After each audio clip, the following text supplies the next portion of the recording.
Welcome to America's Day at the Races on Fox Sports 2. Good to have you with us. Wind whipping around here on this Sunday afternoon at South Ozone Park, New York, as we get set to bring you the second half of the card here from Aqueduct. We also have live action from Tampa Bay Downs. They're 5 minutes away from race 6.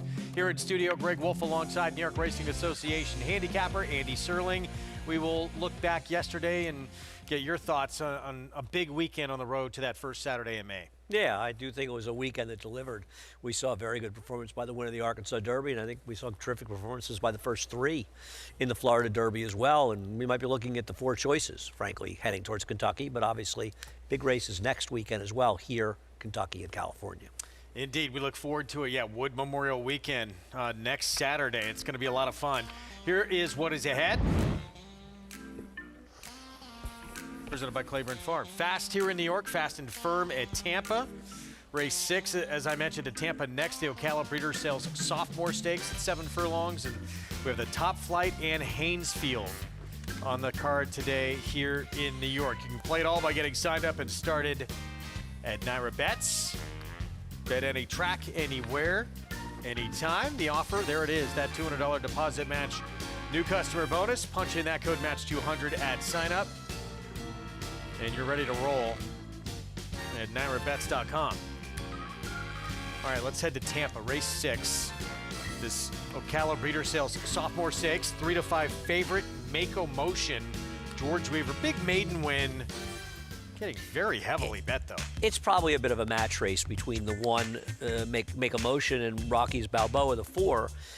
Looking at doubles, there's a big gap between their prices. Looking at pick 3s, they are almost exactly the same in pick 3s. So you're going to likely see that gap change in the last flash. Now this one, obviously the big maiden win, but facing winners now for the first time. Yeah, I mean, listen, he ran well, but the second horse came back. He had improved a lot in that figure. I kind of want to see it to believe it, and I like the one who has more experience.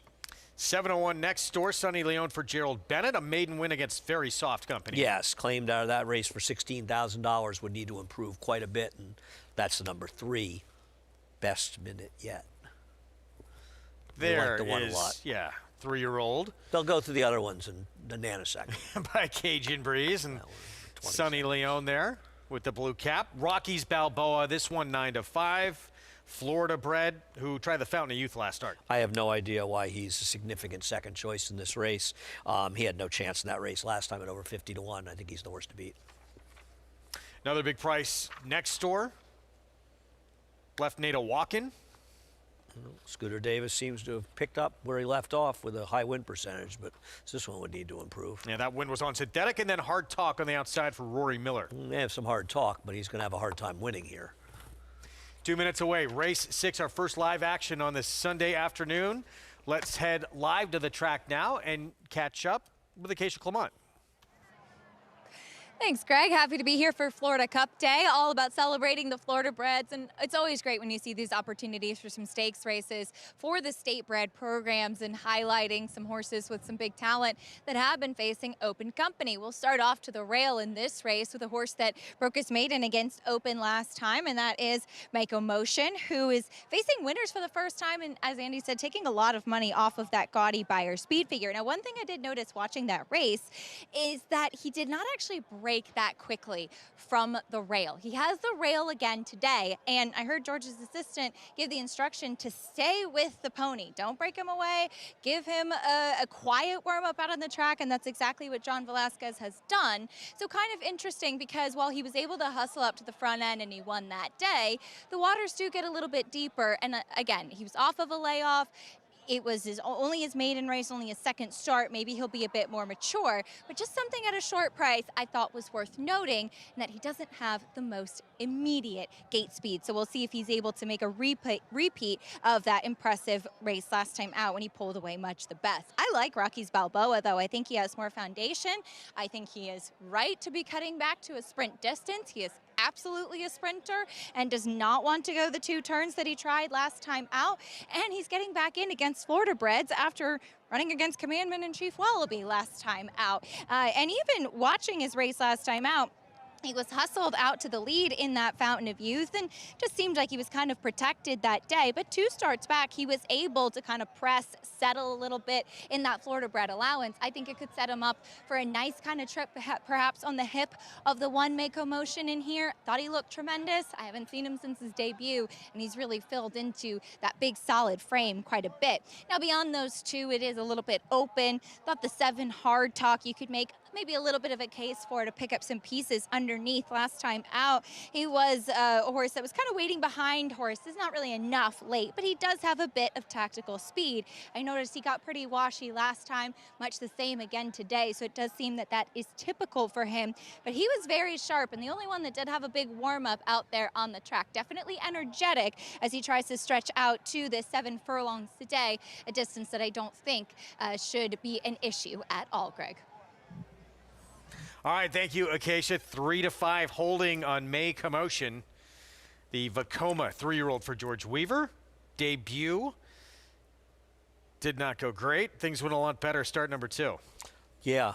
This horse was chasing. It was a race that, had originally gotten a very low figure. I think they upgraded after Jackson Hole came back and ran well in the down at Fairgrounds, but I think he bombed in his next start, and he's just, made it a little closer to that fig. The betting public often gets really enamored by big, flashy maiden wins, and he got a solid figure. And certainly, Make a Motion can win this race. I mean, it's essentially a 2-horse race. You really can't make any kind of case for the other 3. But Rocky's Balboa, I think he's run a little more consistently run decent figures, so at a bigger price. Now, you do see big odd swings late there, and I think there's a chance that these 3-5 and 3-2 turns out to be 4-5 and even money by post time or somewhere in that range. But if I knew I was going to get 3-2 on Rocky's Balboa, I'm all in. I mean, if you're somebody who looks at betting sports, and now I don't bet sports, and I know Greg doesn't bet sports, but if you are, I think you've got a virtual match race here, and I don't think there's any reason you should be getting 3-2 on the number 4 versus the 1. And I'll tell you, the 4 has as much speed, if not more speed, than the 1, and if the 1 breaks a little slow, Rocky's Balboa could have an even bigger advantage. Just see if coming out of that longer race dulls that speed at all. Maybe. Got 3 races, though, where he's run against winners twice, too. I trust in Senator Romans. This horse seems more trustable. I prefer the 4. Still, how's it going? I don't know. I have not spoken to Dale. We wish him all the best. I wish him the best in everything he does. 3-5 on the rail, facing winners for the first time. 8-5 Rocky's Balboa. First live action on our program on this Sunday afternoon. Jason Beam, the call. Hard Talk, Marcos Meneses to the outside draw. Goes in. They're in the gate. And the race is on the Ocala Breeders' Sophomore Stakes. Good start for Left Nada Walking. Down to the inside, Make a Motion is the quickest, though, and Make a Motion, the favorite, up to grab the lead early on with Left Nada Walking. Now left 2 lengths back in second. Down to the inside, Best Minute Yet. Rocky's Balboa is away fourth, about 4 lengths off this leader. The early trailer is Hard Talk as they come out of the chute. Onto the main track. It's Make a Motion, strutting his stuff in front by just over a length. To Left Nada Walking, down to the inside. Best Minute Yet gets a little closer in third. Rocky's Balboa still about 3 lengths adrift in fourth. After a 22.74 second opening quarter mile, Hard Talk still the trailer. Up on the front end, 4-5 Make a Motion in front of length and a half to Left Nada Walking. Now getting in gear, Rocky's Balboa, who's also bet down to 4-5. Down to the inside, Best Minute Yet is now back 4, still just 2 lengths separate the top 4. Hard Talk has trailed throughout. Make a Motion around the far turn in the sophomore. Rocky's Balboa starting to lift up on the outside. Left Nada Walking back to third. Best Minute Yet, Hard Talk still at the back. Make a Motion turns for home just in front. Junior Alvarado says got to fly now for Rocky's Balboa on the outside, who has to come try to chase this leader. It's Make a Motion coming to the 8th pole, length and a half in front of Rocky's Balboa second. 2 more back to Best Minute Yet. Make a Motion digs deep toward the inside, now a 2-length advantage. Rocky's Balboa second. It's Make a Motion and Rocky's Balboa. Make a Motion and John Velasquez to win the Ocala Breeders' Sales Sophomore Stakes. Rocky's Balboa was second. Third, Best Minute Yet. Fourth was Hard Talk.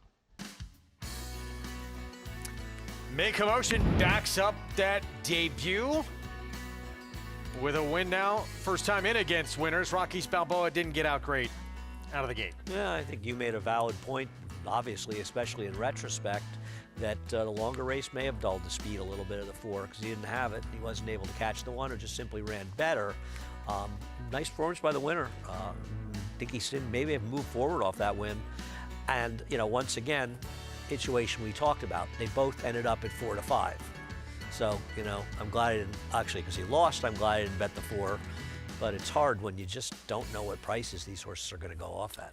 122-4 for Make Commotion's victory, now back-to-back.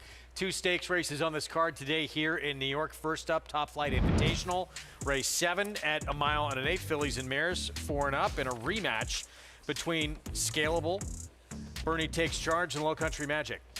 I think this is a really, really good race, and I don't think there's any argument that Scalable is the horse to beat. She might be a little bit better in a one-turn, sort of 7 furlongs to a mile where a pace could be faster, but she showed that she can run well at 1 mile and 1/8 and thought she ran very well last time. This was a period of time where you really wanted to be on the rail to run well. She was never on the inside, too wide pretty much the whole way around before angling out the stretch. Easily beat Bernie Takes Charge, who I wouldn't bet a nickel on if she couldn't win under those circumstances. I don't know how she beats her today. And she also, you know, she's the main speed here. Scalable ran better, but the horse that interests me is Our Daydreaming Girl, who in my opinion has faced overall the best horses going longer. Yeah, she's been in certainly battle tested, no question. Snow White comes in from Gulfstream, Keeneland, 2 pretty big figures for Danny Gargan, and went gate to wire last start. You know, and Snow White is the kind of horse that you could understand. Of all the horses in here, I think the connection's the most with her. Maybe thinking, is it possible she's able to step forward into the biggest races like the Ogden Phipps on Belmont Stakes weekend? Because she's faced some very good company, and she ran a legitimately fast race no matter what numbers I think you look at last time. The concern I have for her is that Danny Gargan's numbers, Lasix off. He's just 1 for 29 over the last 5 years taking Lasix off. His horses have traditionally underperformed. Having said that, she ran all right as a 2-year-old without Lasix, so it's not as though she's shown that she needs it. She's intriguing. Yep. See if she can get the 1 mile and an 1/8 as well. Meanwhile, Haynesfield, New York Breds, 1-turn mile. That is race 8 on the card today. Obviously, huge scratch with National Identity coming out. Donegal Surges coming off a victory at 1 mile with probably the best this horse has ever run last out. And with the scratch, Todd Pletcher has the first and second choices on the line with Prince Valiant, who I don't like at all, riding a bias last time, but Donegal Surges was very impressive. Manny Franco was very aggressive here, the kind of move that makes, you know, gets jockeys in trouble, but I think Manny sensed that if he didn't go, the pace was kind of murky. Well, he went, and it ended up being a pace that got pretty fast, especially in the second quarter, and the race fell apart behind him, and Donegal Surges ran an excellent race in winning here, and a repeat of this performance, especially showing an added dimension where he's multi-dimensional with speed and closing. He's going to be very tough to beat in this race, especially, as you say, without National Identity, who was the best of the 3 Danny Gargans, at least on paper. Pletcher, Manny Franco, Donegal Racing, they will team up with that one in the Haynesfield, so back-to-back stakes we look forward to on our Sunday card still to come. Let's set up race 5 for you, which is approaching the 6-minute mark to post. This one will kick off the late pick 4, Maiden's 6.5 furlong sprint to come. And we have some big-name barns in here, and we have an interesting pedigree play with a 5. You've got a lot of pedigrees in here, and this race feels like spring is coming. The 1 Silver Talent with a big pedigree shipping up from Florida for Chad Brown. The 2 Grun shipping up from Florida for Miguel Clement. It feels like spring is in the air, and we can start looking forward to bigger and better fields. Well, this one out of a pretty talented sprinter by the name of Paula's Silver Lining, who had a huge 2017. She was one of a number of very good horses out of the broodmare that Vinny Scuderi used to race. In fact, she's a half the Dad's Caps, who won our Carter. We're running next week 2 years in a row, and she was a very, very good one. Now, you see her in those Juddmonte silks. Juddmonte bought her for a lot of money from Vinny, actually, after she had run for him. I think Michelle Nevin originally trained her. Chad Brown ended up with her. She did very, very well. Her production so far, minimal, but I've heard this horse can run. I did not ask Chad Brown about this horse, but I heard from others. This horse has been working very, very well. That was the 2017 honorable miss. That was her 3rd straight graded stakes win. Madison, Humana Distaff, and then that win at Saratoga. Not too bad, beating Finley's Lucky Charm in that race, if you remember back. Yeah. Meanwhile, this one, out of one we remember from not too long ago for Carlos Martin, who trains the 5 as well. Come dancing. Little Stevie Wonder here. Owner Mark Holliday is the chairman of the New York Racing Association. His Blue Devil Stables, often naming horses after Grateful Dead songs, they've switched to Stevie Wonder for this one with Sir Duke. And Come Dancing, you just see by her record what a good horse she was. She won her debut at Aqueduct way back as a 2-year-old, then a long career. This is, I believe, her winning the Ballerina. This is her first foal, so we have not seen her production, but she won over $1 million. She was a good one, no question. We'll see what this one can bring us in the debut. Still think it should be a Grateful Dead song. I just can't. I'm going to have to speak to Mark. You about think, that. yeah, well, that's always your answer. 11-1 right now. Yes, not taking much money. There is an unusual amount of pedigree in this race, including the 4 cold draft beer.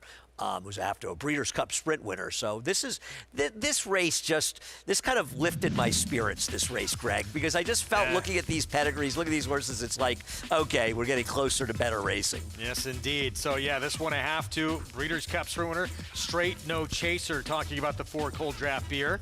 Chad Brown trains, Manny Franco will ride. And, more importantly, a half T-Craft, who's owned by our friend Lee Einseidler. Well, you'll notice that's all I wrote. I didn't even write down. It's all about Lee. That's all we do is think about Lee on the show. Here is Silver Talent. This one out of, we just showed you, Paula's Silver Lining for Chad Brown.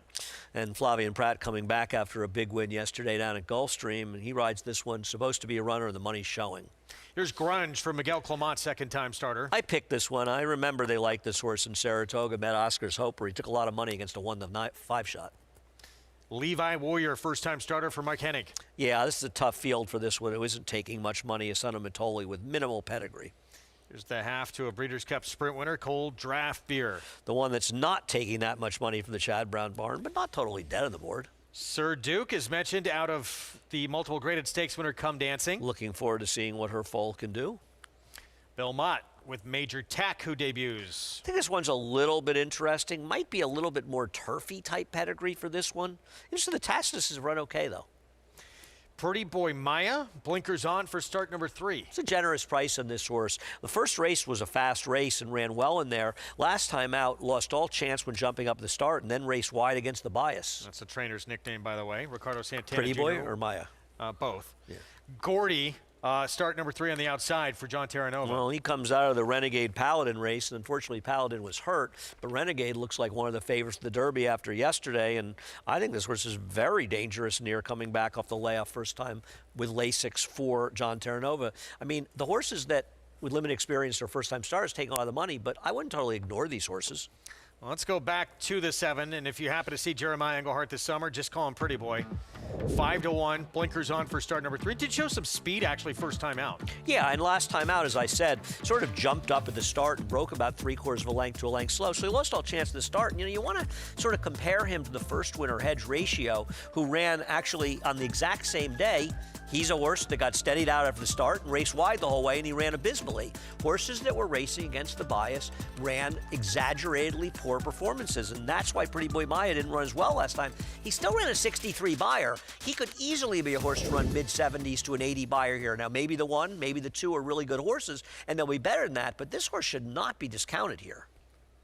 It's a good field. Yeah, this is a terrific race. See pedigrees like this, you start thinking, obviously this is for 3-year-olds, but you start thinking big debuting 2-year-olds at Saratoga. No, I agree, and it's just nice. It's obviously been a bit of a rough winter here from weather standpoint, from the racing standpoint, and you look at a maiden race like this, and it sort of reminds you that for a lot of the year, we have very, very good racing here in New York, and this race makes me think that it's on its way back. And 3 big, obviously big horses with big pedigrees, all not getting a chance to debut at 2.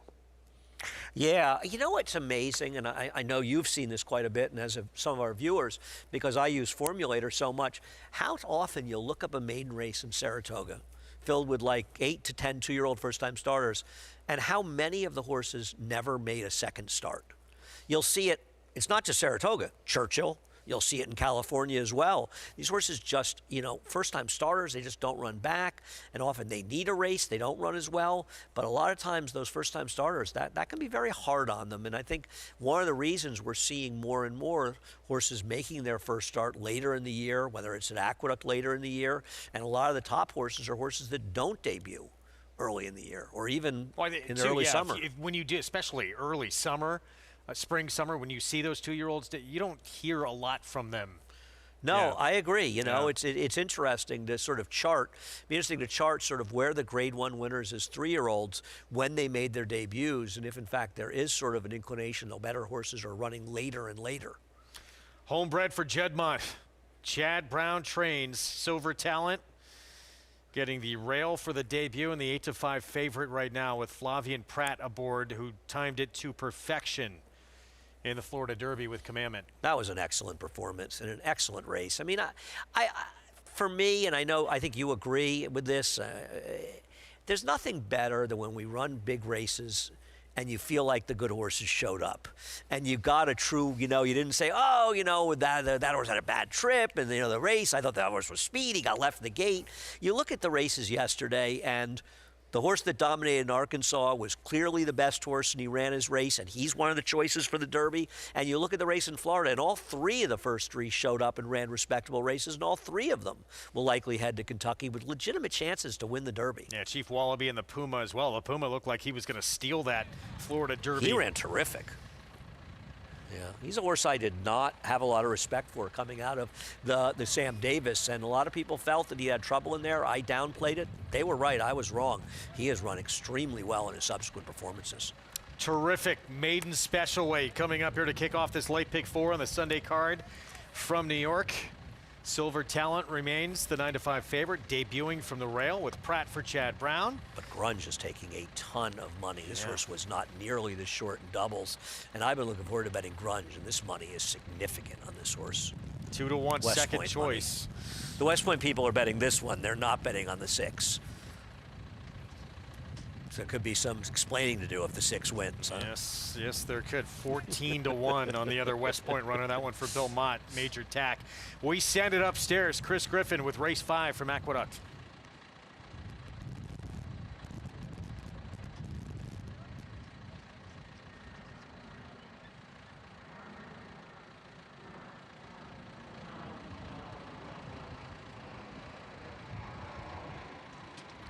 Gordy, last to load.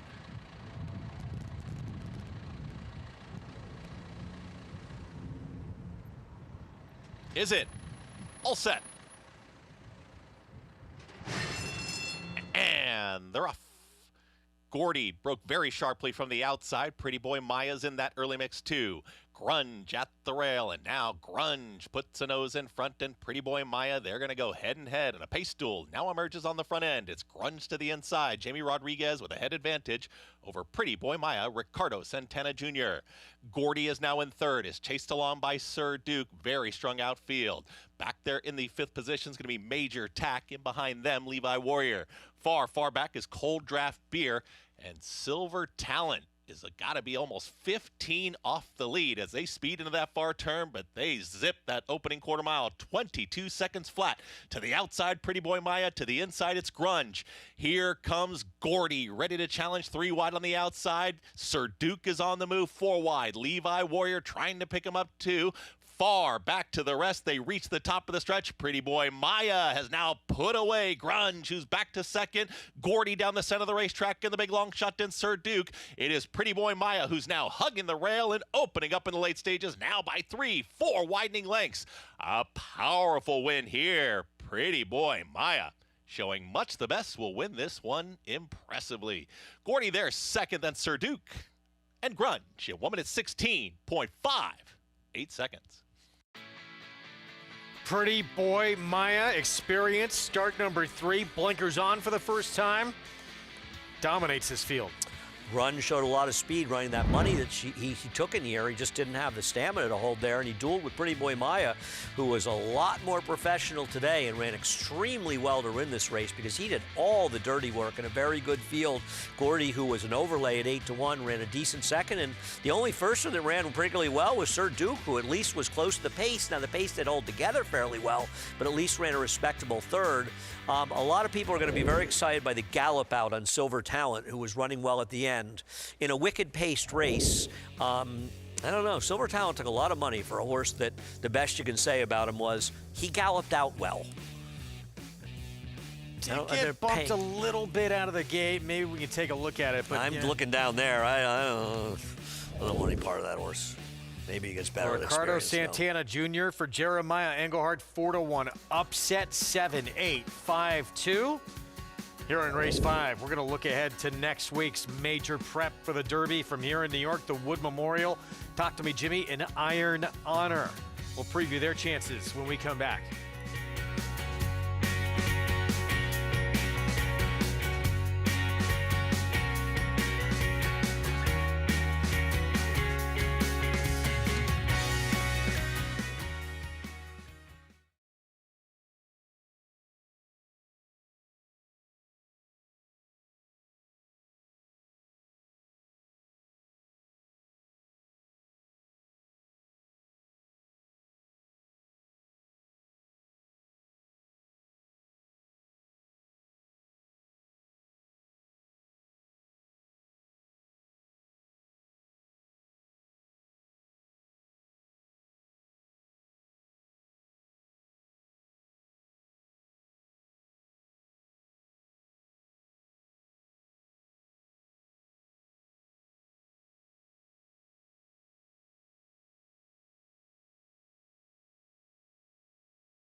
Back with you on our Sunday coverage on America's Day of the Races on a gorgeous Sunday in New York. Program brought to you where you can play it all at NYRA Bets. Bet any track, anywhere, anytime. Underway in the late pick 4. This was impressive from Pretty Boy Maya, third time the charm. I agree. Big pace duel, fast first quarter, fast half, fast race, fast performance. Very impressive winner here. Nice job here for Jeremiah Engelhardt. Congrats on him and the connections. Ricardo Santana with the mount. Sort ran very, very well in winning. Looked like Gordy was sort of pounced to get the money in the turn and couldn't even get close to this horse. A very, very nice performance. It was a big late run for 5th. The Silver Talon was galloping out well. And I'm sure, all things considered, that horse is better than the finish, but still have to wonder a little bit. Oh, the race did hold together fairly well. Grunge was disappointing. Dueling or not. 22, 44, and 3 to the half, and then 116 and 2 final time. Yeah, they were moving up front. Pretty Boy Maya, impressive. Ricardo Santana Jr., Team Penny Racing, and Jeremiah Engelhardt. Obviously, we got 2 big preps yesterday on the road to that first Saturday in May, but some of the biggest news was who is now out and off the Triple Crown.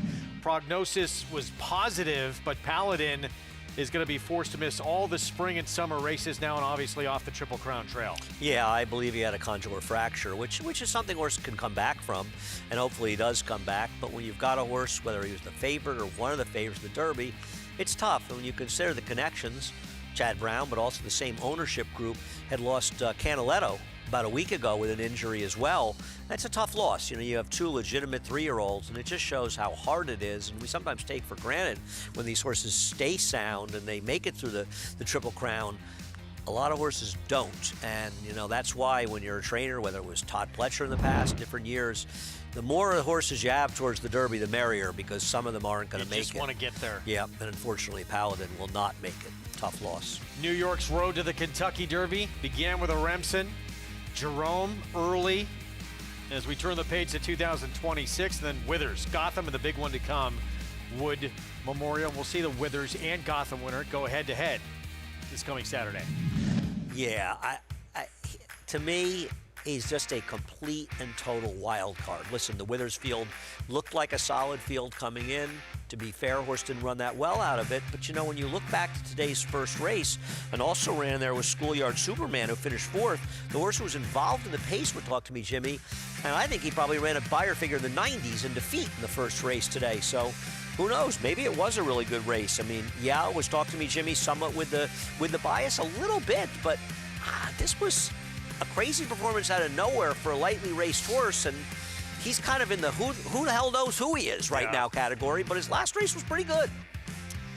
It was. We'll see if he can back it up again. He was a surprise really to everyone in that performance. Meanwhile, lightly raced Iron Honor gradually stretched out from that debut to the 1-turn mile in the Gotham, and now we'll get the mile and 1/8 for the Wood. And, you know, Chad Brown feels, and Manny Franco was talking about it, he should have no problem with the mile and 1/8, and he looks like a horse that should get more distance. And, you know, he's run 90-plus buyers in both of his starts, comes back after breaking his maiden at 6.5 furlongs, and Chad Brown said he surprised him that day, that he could win just on talent alone, that he wants more distance, and then he wins a relatively fast Gotham. Point of the Wood Memorial is stretch out. He could get his figure in the mid to high 90s. Does he need to improve a little bit to show he's a major Derby contender? He does, but I got 20 bucks on him at 122 to 1 in the Derby futures pool. My only bet. Work. I'll take a shot at that 122 to 1. And again, rapid improvement can happen. It's going to be just his 3rd career start. We'll see what we get from Iron Honor. What about who else is in this field coming up? And amazing that we're here this coming Saturday for the Wood. Let's go to Acacia.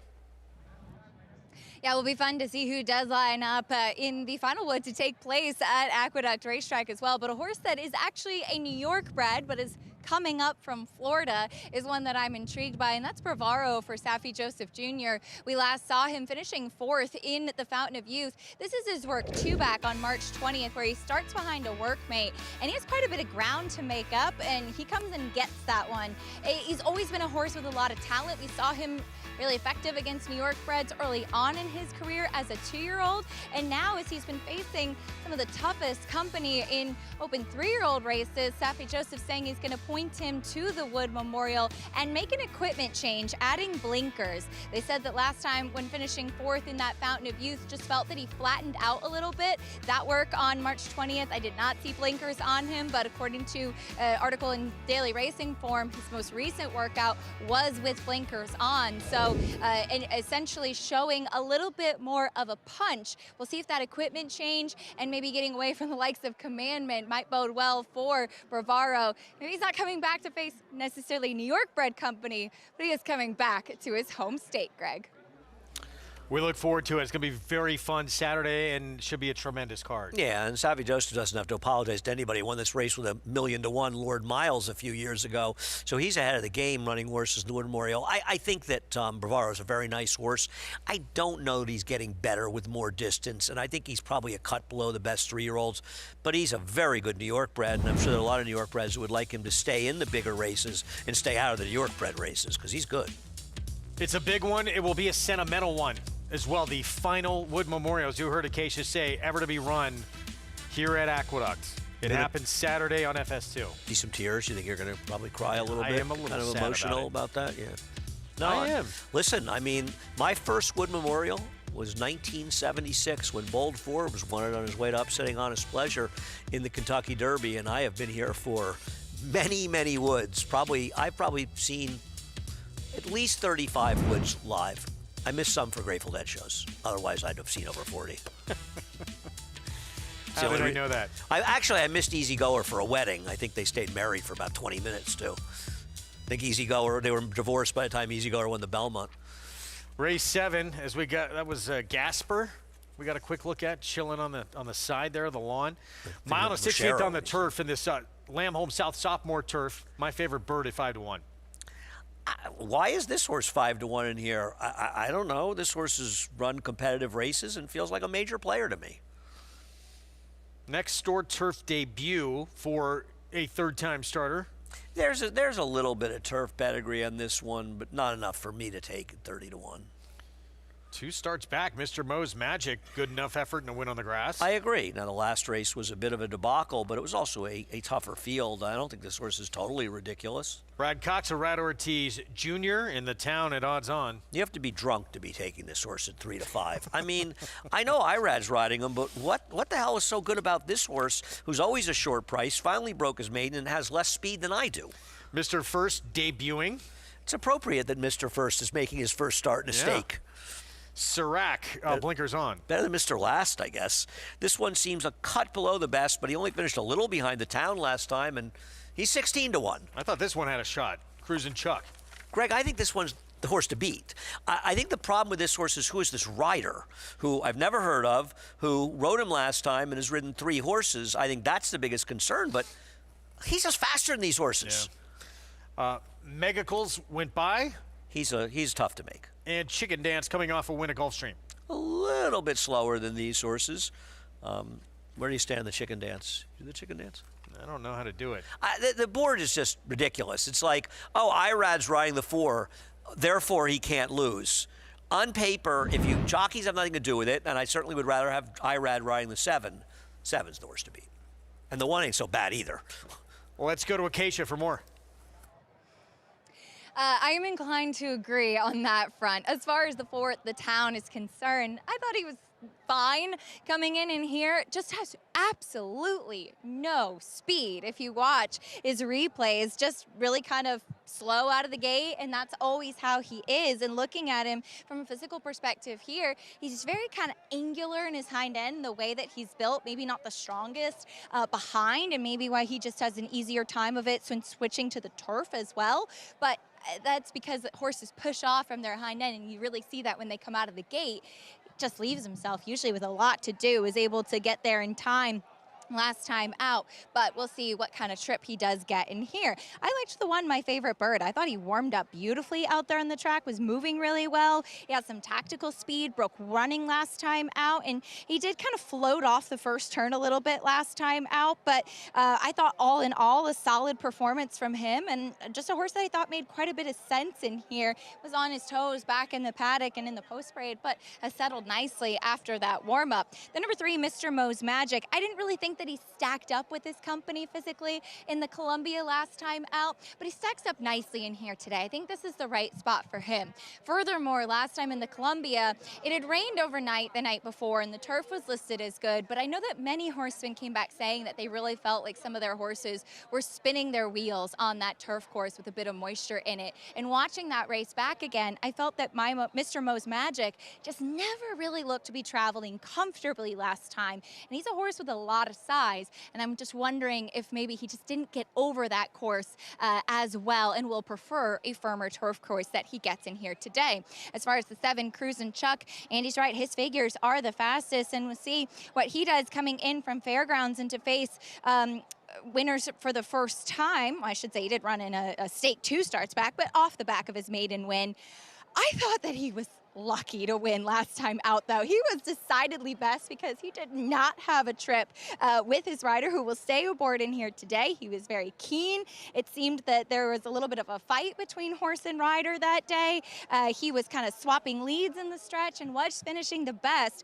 I am curious to see what he does in here. Very tall, lanky individual, very energetic. So we'll see what kind of trip he gets in this spot against Florida Breds, Greg. 4-5 favorite, Arad for Brad Cox. The town, who would love to see some sort of pace setup because it was going to be very far back early. Well, that's the thing. You know, there's an argument to be said, especially these are lightly raced, relatively unproven horses. And listen, Irad Ortiz is a great, great rider. And with all due respect to the other riders here, he is a better rider than they are. That's why he's, if not the Eclipse winner, almost the Eclipse winner every year. Having said that, it's still horse racing. And you're betting a deep, deep closer in a race that doesn't appear to have a plethora of speed. And he's not even really necessarily faster than other horses in this race based on the speed figures that they've run. And speed figures do matter. I'm not saying that the Town can't win. He certainly has a very good chance to win. He's got a great trainer and a great rider, and he's good enough. But he's not supposed to be 4 to 5. And the 7, Cruisin' Chuck, who does have a rider none of us are particularly familiar with, who's had minimal success riding out of town, he still runs some faster races and consistent races, as is my favorite bird. He also, the 4 to 5 favorite, habitually has problems getting out of the gate. One of the reasons he ends up in the back of the pack. Yeah. Maybe Irad can help with that, as he's never ridden, but he has ridden this horse. Excuse me, he's ridden him 3 times in a row. I don't know. I think he's a terrible bet at a short price who can certainly win. Jason Beam, the call, the Lamb Home South sophomore turf. And the race is on in the Lamb Home South sophomore turf. A little bit of an awkward start for my favorite bird, but got away pretty decently nonetheless. Megacles goes right to the front, works over in front of My First, and now having to tap on the brakes there was my favorite bird as Sirac and Chicken Dance go by that runner. As they come to the wire the first time, it's Megacles, this big long shot leader by 2. To the first time starter, Mr. First in the second position. Sirac is third, my favorite bird, fourth toward the inside of the red colors. Then comes Chicken Dance to length more, then back to Move Jesse Move, and Cruisin' Chuck between horses. It's another length and a half to Mr. Mo's Magic. The Town, the big favorite, is the trailer. It's ninth and last and about 11 off this leader up front, who's an isolated long shot in the form of Megacles. 23.42 seconds. The opening quarter mile with 5 furlongs left to go in the sophomore turf. Megacles just a length in front now. So Mr. First travels well in that second position. A length and a half more to Sirac down at the inside comes my favorite bird. It's a length and a half more to a lineup of 3. Move Jesse Move, Chicken Dance between horses, Cruisin' Chuck. Now starting to move forward, Mr. Mo's Magic. And the Town, still patiently handled at the back, has drawn to within 8 lengths of the leader though. 48.87 seconds there, so they slowed it down 25 seconds plus for that second quarter. And coming after the lead, an aggressive move from Mr. Mo's Magic, who was 8th, is all the way up to 2nd now, challenging Megacles on the front end. Meanwhile, my favorite bird waits in the wings just in behind. Sirac covering that one up from 4th. 3 more then back to Cruisin' Chuck. The Town has a lot of work to do, is second last and hooking to the far outside. Mr. Mo's Magic up to poke ahead in front. My favorite bird, Sirac chase. Down at the inside is Megacles. Final furlong to go. Mr. Mo's Magic and Jose Ferrer in front by 2 lengths. Sirac from out of the pack coming after him with my favorite bird. It's Mr. Mo's Magic in front. Mr. Mo's Magic wins the sophomore turf. Sirac was second. Third went to my favorite bird, Chicken Dance, got 4th, and Megacles. Mr. Mo's Magic, now 2 wins the last 3 starts, was dropping out of an open company stake. Yeah, I need to just look at what the final odds ended up in here, but this was another one, as we mentioned, the post-braided, run fast enough to be competitive 2-back, and then found himself over his head in a stake last time out. He got a very good trip and a good ride near from Jose Ferrer, and got it done. And the Town, who was way back early, never even made a mile impact in here and was a terribly overbet favorite. Glenn Rarick, Jose Ferrer with Mr. Mo's Magic prices when we come back. We're going to take a timeout. Well, race 7, not going the way of Arad Ortiz Jr., but he's got a lot left in the tank. Flood Zone, Super Zonda, Tessellate, and stakes action still ahead. Stay tuned.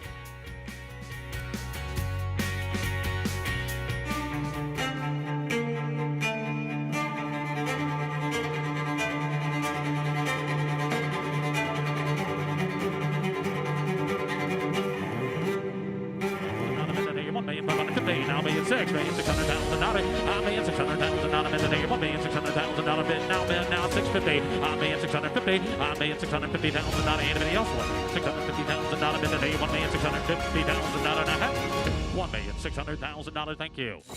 You bet with NYRA Bets. Bet any track, anywhere, anytime. Download the NYRA Bets app to play today and get a $200 deposit bonus. Watch live horse racing. Get expert picks. Boost your bankroll with weekly promotions and hone your handicapping skills with exclusive tips and tutorials. Download the NYRA Bets app now. Sign up now to claim your $200 deposit match bonus. You bet with NYRA Bets. Justify comes roaring home. He's just an immortal! Justify!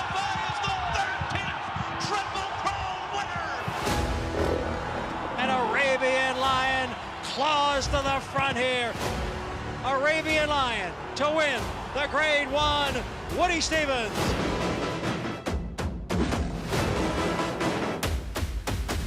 One minute, 21 and 3/5 seconds.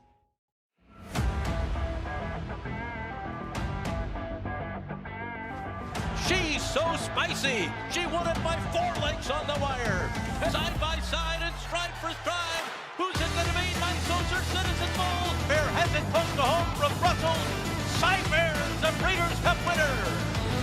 And Skippy's got it won. It's an upset in Pegasus 10.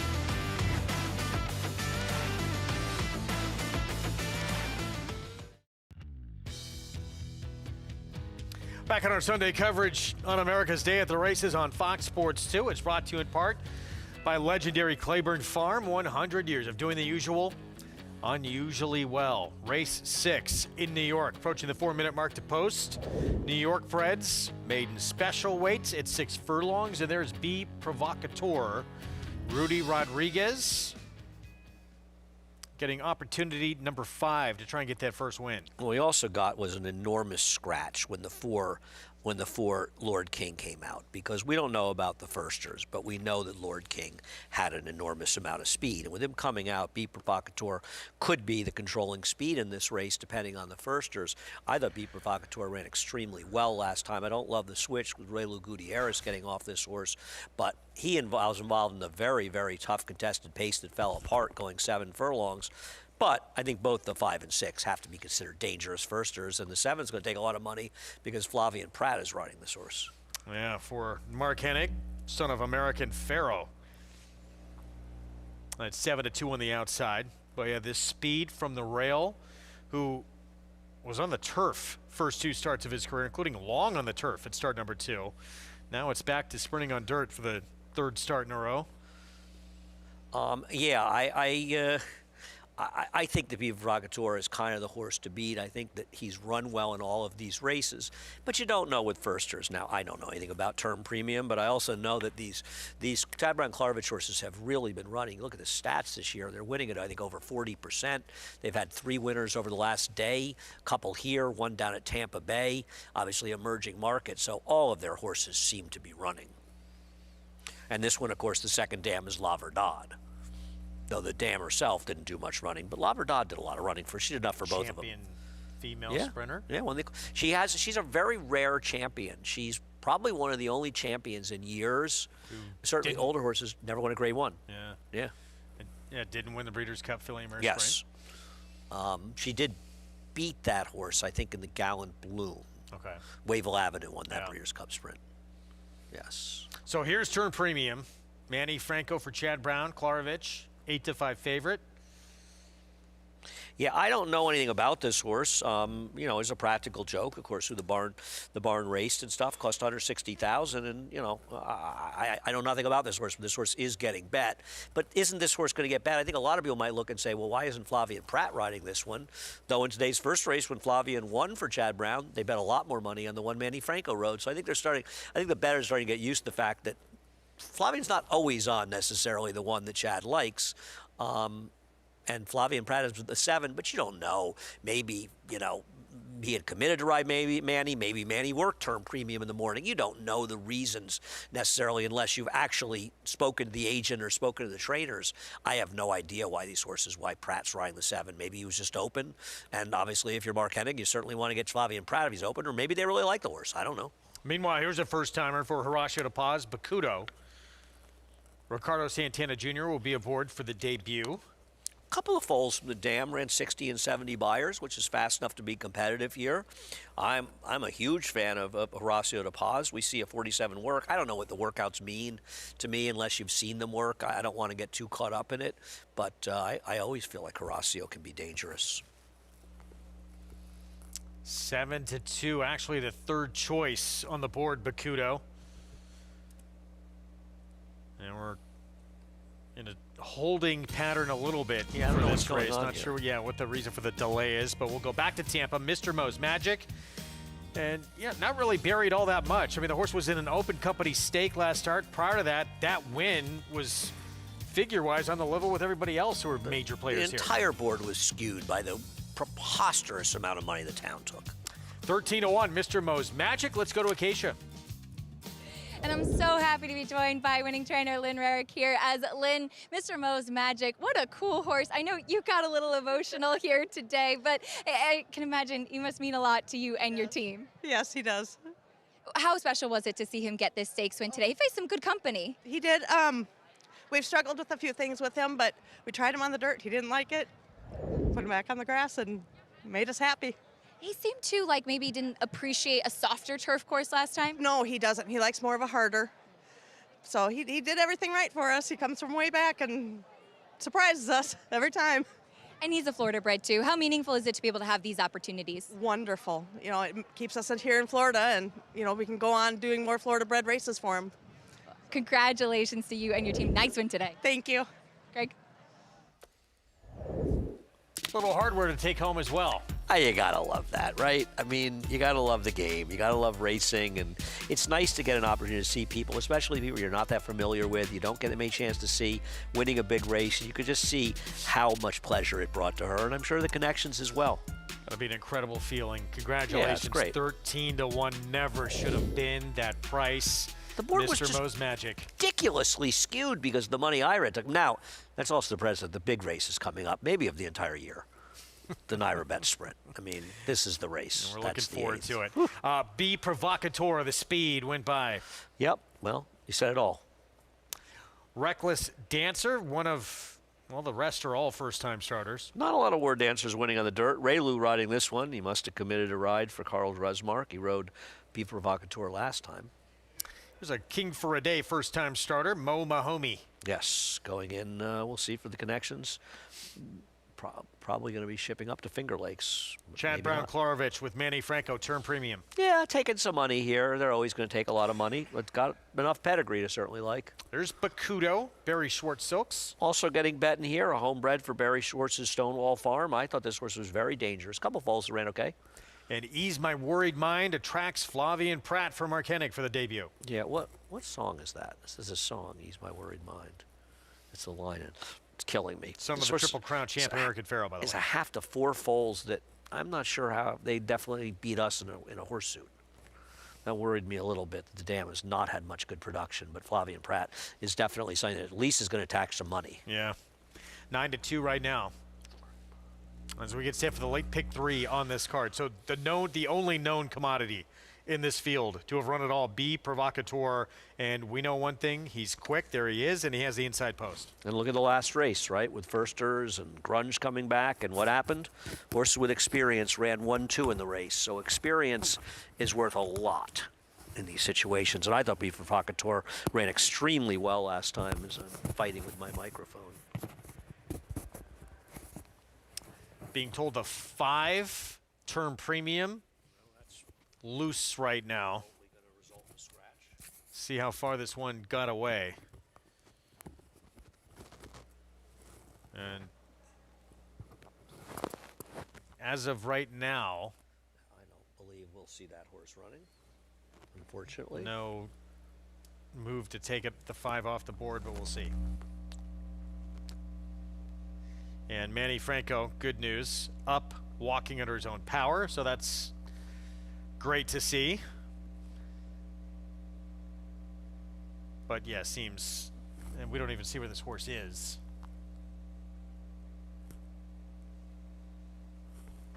But yeah, I would, foregone conclusion, this horse will be out. Yeah, I mean, we can't say for sure until they announce it, but highly unlikely we'll see the horse run. We'll wait for the announcement on whether or not he's scratched. So of course, difficult. that'll I mean, make look, the you one. wait all the, this is a 3-year-old debuting. Yeah. Been very patient with this horse, and now this. There's a lot more that can go wrong than can go right. That's for sure. You know, and it's just a tough game. And you see, tremendous job by the Outriders. You can't say enough for the job that they do in corralling these horses and how important it is for the safety of the horses as well. And he has been corralled. We have not got an announcement whether or not he is scratched now. Yep. It makes you think, though, too. I mean, it is a lot to take in. And this is a 3-year-old. But for a young horse, first time doing this in the afternoon, yeah, we don't see a whole lot. I mean, it happens once in a while. pretty amazing it doesn't happen more often. Listen, you know, one of the scariest moments in this situation I've seen at the racetrack that I'm sure some people will remember, when Rachel Alexandra got onto the track for the Woodward, in my lifetime, one of the greatest races that I've ever seen. She threw Calvin Burrell coming onto the racetrack at Saratoga, and he was able to hold on to the reins and get back aboard her. But she dumped him coming out of the racetrack. And imagine how different history would have looked if he hadn't been able to hold on and she had gotten loose, you know? And can you imagine that crowd and that incredible day if, like, with all that, suddenly they had to announce that Rachel Alexandra was scratched? Unfortunately, it didn't happen. But I think we take for granted, because of the job that so many different people do, not us, but the people at the gate, the outriders, the valets, the people in the paddock, and the people that work with the horses, the job that they do in allowing this game to happen the way it does. And that's why when, you know, something like this happens, or you have a problem in the paddock where somebody brought the wrong silks out or something, the answer is, how could somebody let that happen? The real answer is, how does it not happen more often? You know, It incredibly runs as smoothly as it does, right, with all the things that could go wrong. There's 1,000 moving parts throughout a day, and you hear yesterday with the injury to Paladin, one of the Derby favorites. It's very hard. I remember a friend of mine who works in the film business as a producer. He said to me, "I think you don't have any appreciation for how hard it is to make a movie." And I said, "I don't think you have any appreciation for how hard it is to get a race off at the track." And we get off 8, 9, 10 of them a day, most of the time without incident. It's not just us, it's other tracks too. The great gate crews in the game here in New York. Yep. And the Outriders Unsung as well. heroes. The Outriders as well, and you think of seeing them catching these horses. They make it look easy. I think some of you don't appreciate what they're doing because you look at it and think, that looks easy. I mean, until you try it yourself. Right, you and I couldn't do it to save our lives. I have been to jockey school, I'll have you know. Really? I have. Really? How'd it go? Migliore jockey school? No, in California. Really? Yeah. This is when you were smaller? No, it was in when I was first on-air job. I had to go to jockey school for a feature. Oh, really? Yeah. That's cool. What jockey school was this? What's that? Was it It was a reputable jockey school, yeah. Oh, that's cool. No, I'm trying to figure out, shut up, Mitch. I'm trying to find out, like, what you learned from it. I'm curious. I learned it's incredibly difficult to do what these guys and gals do. I didn't have the proper gear early on, and my legs were shredded, first off. That was probably the lasting impression I got. And luckily, I got switched to a different horse when I went there from the onset, because the horse I was originally going to be on ran off on a rider who had been in the program for about 3-4 months, and they couldn't corral the horse. So luckily, that was not the horse I wound up on. Wow, that's pretty cool. I never told me that. I never knew that. I like that. 4 to 5 favorite. To a jockey school to do a story like that. I mean, it'd be great. Yeah. I think it's really interesting. 4 to 5 favorite. Speed from the rail. B Provocateur steps into the gate as we get set for race 6 again, as we thought, late scratch of the 5-turn premium. Set it upstairs. Chris Griffin, the call.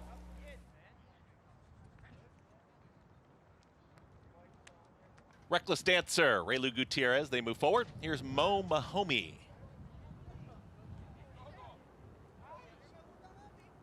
Mo Mahomey goes in. Bakudo. And the 2 now acting up in the gate. Bakudo. Ease My Worried Mind, last to load.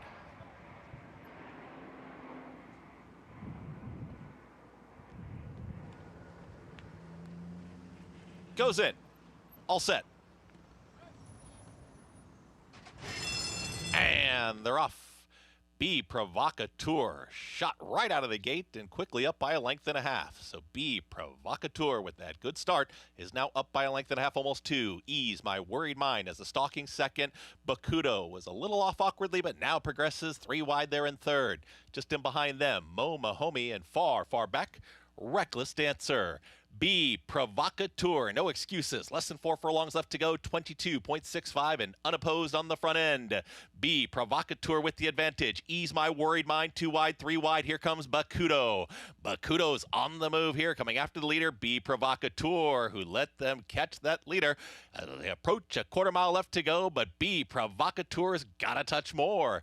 B, Provocateur is going to hug the rail and try to kick away from Bakudo, who's giving game chase center of the racetrack. And here wide is going to be Mo Mahomey. It's B, Provocateur, who still has plenty left here in the drive. It's B, Provocateur still up by 2. A furlong left to go. B, Provocateur. Bakudo has not giving up the chase. Is a clear second. B, Provocateur is almost home. B, Provocateur will win it. Bakudo second, then came Mo Mahomey and Ease My Worried Mind in 1 minute 11 and 4. After the gates opened, B Provocateur broke sharp, went to the front. This race was over. Yeah, absolutely, and the experience really counted. And I really think it mattered here because Bakudo didn't break particularly well. B Provocateur broke so incredibly well, and you look at Bakudo, the stretch a little bit green, and I think Bakudo ran very well for a firster, but the experience just made all the difference for the number 1, B Provocateur, who got it done. And Greg, I want to thank you for easing my worried mind. I don't know how I didn't see it. It's Layla. How could I not know that? I'm embarrassed. Great. I believe the greatest rock and roll song ever written. It's up there, yeah. That and Melissa. Where do you stand on Melissa, the Allman Brothers? Love that song. We'll have that conversation. I'm going to move my phone away. Afraid I'm going to jump across the desk. Last time I didn't know a song. But look at the break, right? I mean, you know, right. I mean, the horse is like, immediately the winner had a 3-length advantage, and the 6 was green. And I think when they meet again, probably later down the road, the 6 is going to have an advantage. But the way the race played out, B Provocateur and his experience and his speed just had too big an advantage to overcome. 1-6-3-7, 111 and 4 final time. B Provocateur, 5th time. The charm, a little assist with the scratch of the 4, not to mention the 5, who we'll have to wait to see debut another day. Yes, I agree. Jorge Vargas for Rudy Rodriguez. That man right there, Danny Gargan, he'll have a few chances coming up at a stake. Snow White in the Top Flight Invitational, and 2 chances at the Haynesfield with Russian Realm and Radio Red.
Back with you on our Sunday coverage, America's Day at the Races.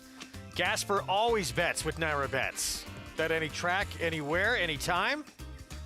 He's one of our best customers, and he tells all his other alligator friends to play the Yes, NYRA he Bets. does. He's not only that, he's a great emissary for us. NYRA Bets Sprint. It is up next. Flood Zone. It was the winner, surprise winner of the Gotham last year, back in action. And Damon's Mound for Bill Mott. It'll be the one to beat in this 6 furlong sprint. Shouldn't it just be the speed, Damon's Mound? Oh. Yes. Going to be very tough to beat. Let's check in with Acacia, with part of the NYRA Bets family.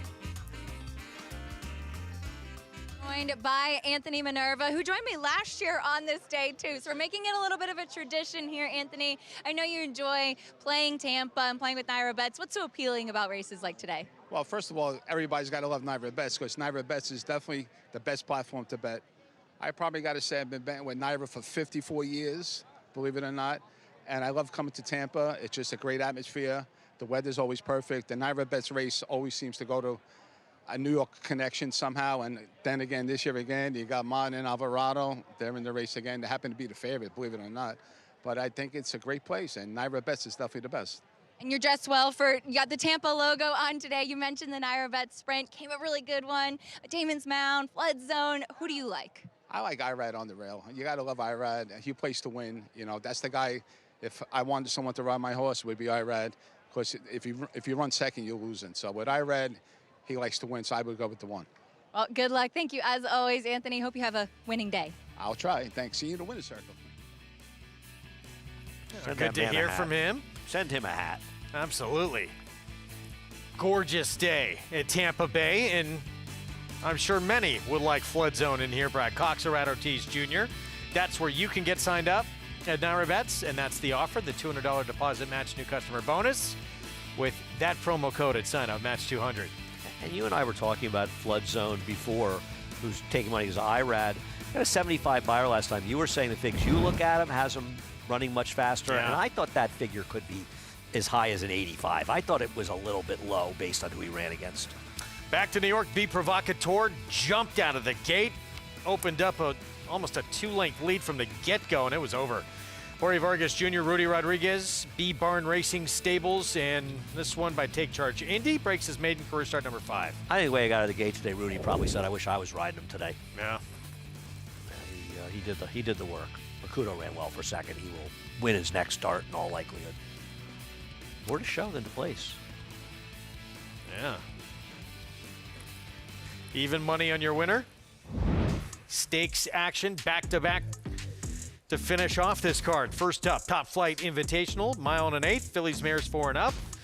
And Bernie Take Charge, Scalable, Low Country Magic. They all met in the ladies, and it was Scalable that day.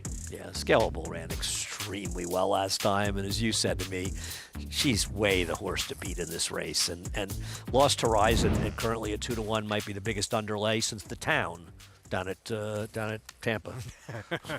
Here's Arad Ortiz Jr. for Brad Cox in Flood Zone, who won that Gotham last year. Well, I don't like him at 9-5, but he does have some talent, and I do think he's a major player here. Double-digit odds next door. Classic, of course, with look who's aboard. It's hard to make, though, a case. Romero Mirage. Nice to see Romero back riding, actually, after had an extended injury layoff, and we wish him the best. A terrific guy. This is a horse whose dirt races are going long in a race that doesn't have a ton of speed, and the horse he has to beat have speed. Good luck to him. Chrome goes some decent races, just hasn't taken that step forward probably to contend with the best in here. But if I'm Sammy Camacho, I'm waiting. If Junior Alvarado's an aggressor with Damon's Mound, this horse is the speed. El Principito, Gerald Bennett, blinkers off. Yeah, he's going to have to get faster to beat this field. Much the horse to beat right here, Damon's Mound. Horse that we saw, I believe, win the Saratoga Special with Joel Rosario 4 years ago, now with Bill Mott, and I think is the main speed in here. Should be tough to beat. And nothing subtle, 21-1 outside. Oh, there's something subtle about him if you like him. 4-5 favorite, Damon's Mound, 6-year-old now. How time flies. Let's go to Acacia. Yeah, you've got some salty horses that have been effective in some of those open stakes up in New York, kind of as Anthony was touching on with me in that interview earlier, and starting off with Damon's Mound, who we've seen running against the top sprinters in the country up at Saratoga. He won against Florida Breds 2 starts back down at Gulfstream, and then last time out, second behind Jack's Promise, who did end up wiring the field that day, while Damon's Mound broke slowly that afternoon, and I think it kind of put him up against it through the running of that race. He is sharp, he's on the muscle. That's typical of him. He's usually very forward, but he looks tremendous. He is this big, solid, stout, powerful individual, and one that I think they've done a good job with not letting him get too over the top here in the preliminaries. I've always had a bit of a soft spot for this horse. He's just so pleasing to the eye in the way that he's put together and just the amount of substance and muscle that he does carry, and I'm excited to see him here in this spot, but he will need to get out of the gate better than he did last time out. Now, the number 1 Flood Zone, he is coming second off of a layoff, and it's funny, he's run in New York before, but I've never actually seen him in person. So my first time actually laying eyes on Flood Zone, though I feel like I'm familiar with him. Won last time out, and the 2 horses behind him did come back to win their next starts. Raging Fury improved his Buyer speed figure 12 points, and Air Invasion, the 3rd place finisher, came back to win yesterday here at Tampa. But I thought Flood Zone ran very well, finishing much the best that afternoon, as he will turn back slightly to the 6 furlongs. He's very compact and stout, so I like that they're keeping him sprinting. I actually think that that is his best distance in the way that he's put together. He had a spirited solo warm-up out there for sure. Really perked up a lot out on the track, and I think 2 very nice horses that will get a chance to see in this spot back against Florida Bred Company. Now, beyond that, the number 3 Chrome Ghost is one of 2 in here for Gerald Bennett. On his day, he can show up with a good effort. I don't know if it's going to be quite good enough in this spot, but he's a horse I've seen a few times here at Tampa. He beat Nutella Fella. He finished second in this race last year, coming from off of it. Typically, I think he runs his best race when he is able to make that late run. In his last couple of starts, he's been kind of pressing. He's also been able to win while wiring the field, so I appreciate his versatility. He's a horse that sometimes I feel maybe gets a little bit light in his weight from race to race. Not the case today. He stacked up nicely with his company. And then the 2 Classic, of course. He's sprinted on turf, he's run long on turf, he's run long on dirt, he's run on synthetic. He's really kind of tried everything. I think physically, he's built like one that wants a little bit longer. He was spicy back in the paddock, really kicking while saddling, really fired up. It seems like he's settled a little bit now. I just really don't know what to make of him, and I do wonder if turf or synthetic might be a preferred surface for him, but we'll see what he can do coming in here, and he is double-digit odds on the board right now, Greg. All right, Acacia, thank you. See what happens here in this NYRA Bets sprint. 3-5, Damon's Mound. We know he's much the horse to beat. Is that getting a little short? I don't know. No, I think he's actually supposed to be odds on in this race because he's just running consistently faster, and potentially he has a big speed advantage. And you would think that both Bill Mott and Junior Alvarado would want to take advantage of that, and he could just be the controlling speed in here. Tough to beat, though I do think Flood Zone can improve, but I don't think he's supposed to be 2-1 because he's got to get better to beat him. He's only got that one huge race, and he just hasn't run back to it. About to break from the gate in this NYRA Bets sprint. Damon's Mound, the odds-on overwhelming favorite for Bill Mott with Junior Alvarado. Let's go to Jason Beam.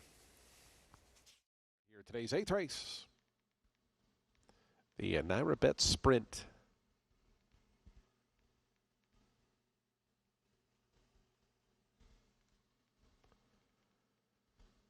El Principito causing a little bit of a hiccup there. Now goes forward. Here's Damon's Mound, the 6-year-old son of Gervin. Nothing subtle. Marcos Meneses to the outside.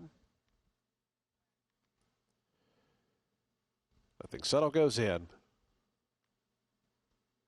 They're in the gate. And the race is on the NYRA Bet sprint.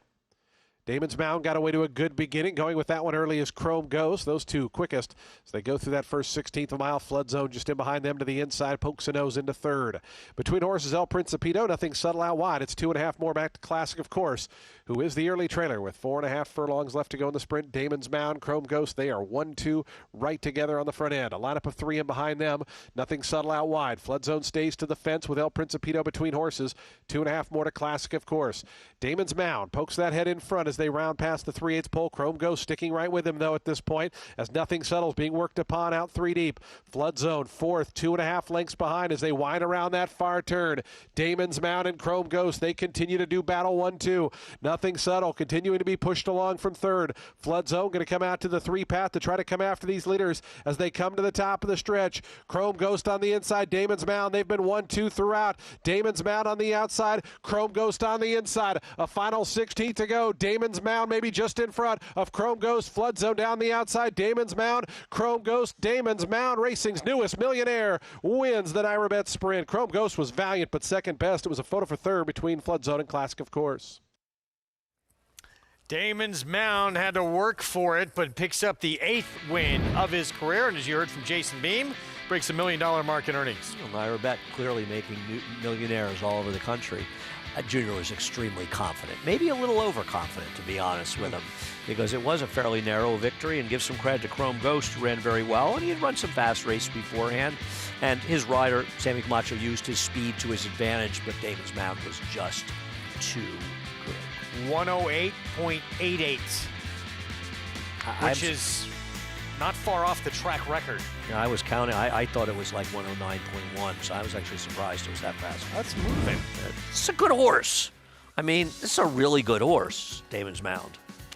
$1 million? 3 to 5. The hard way. Damon's Mound for Bill Mott with Junior Alvarado. We're going to take a timeout. Yes, indeed. All eyes now on the Kentucky Derby with the big performances in Hot Springs and at Gulfstream Park. We'll take a look at who should be your Derby favorite based on yesterday next.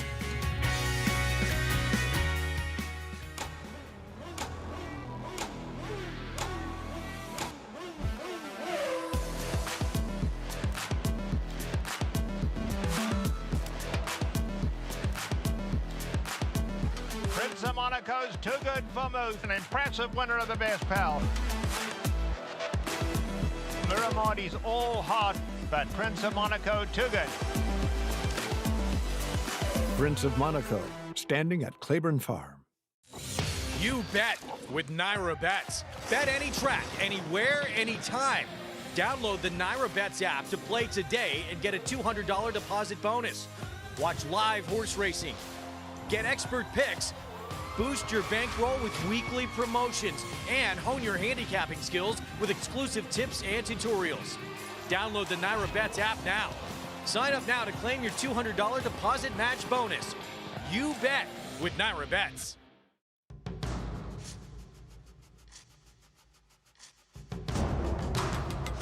Seize the Gray wins convincingly. Seize the Gray! He's going to seize the day in the Pennsylvania Derby. Seize the Gray is still there. Seize the Gray wins the Preakness.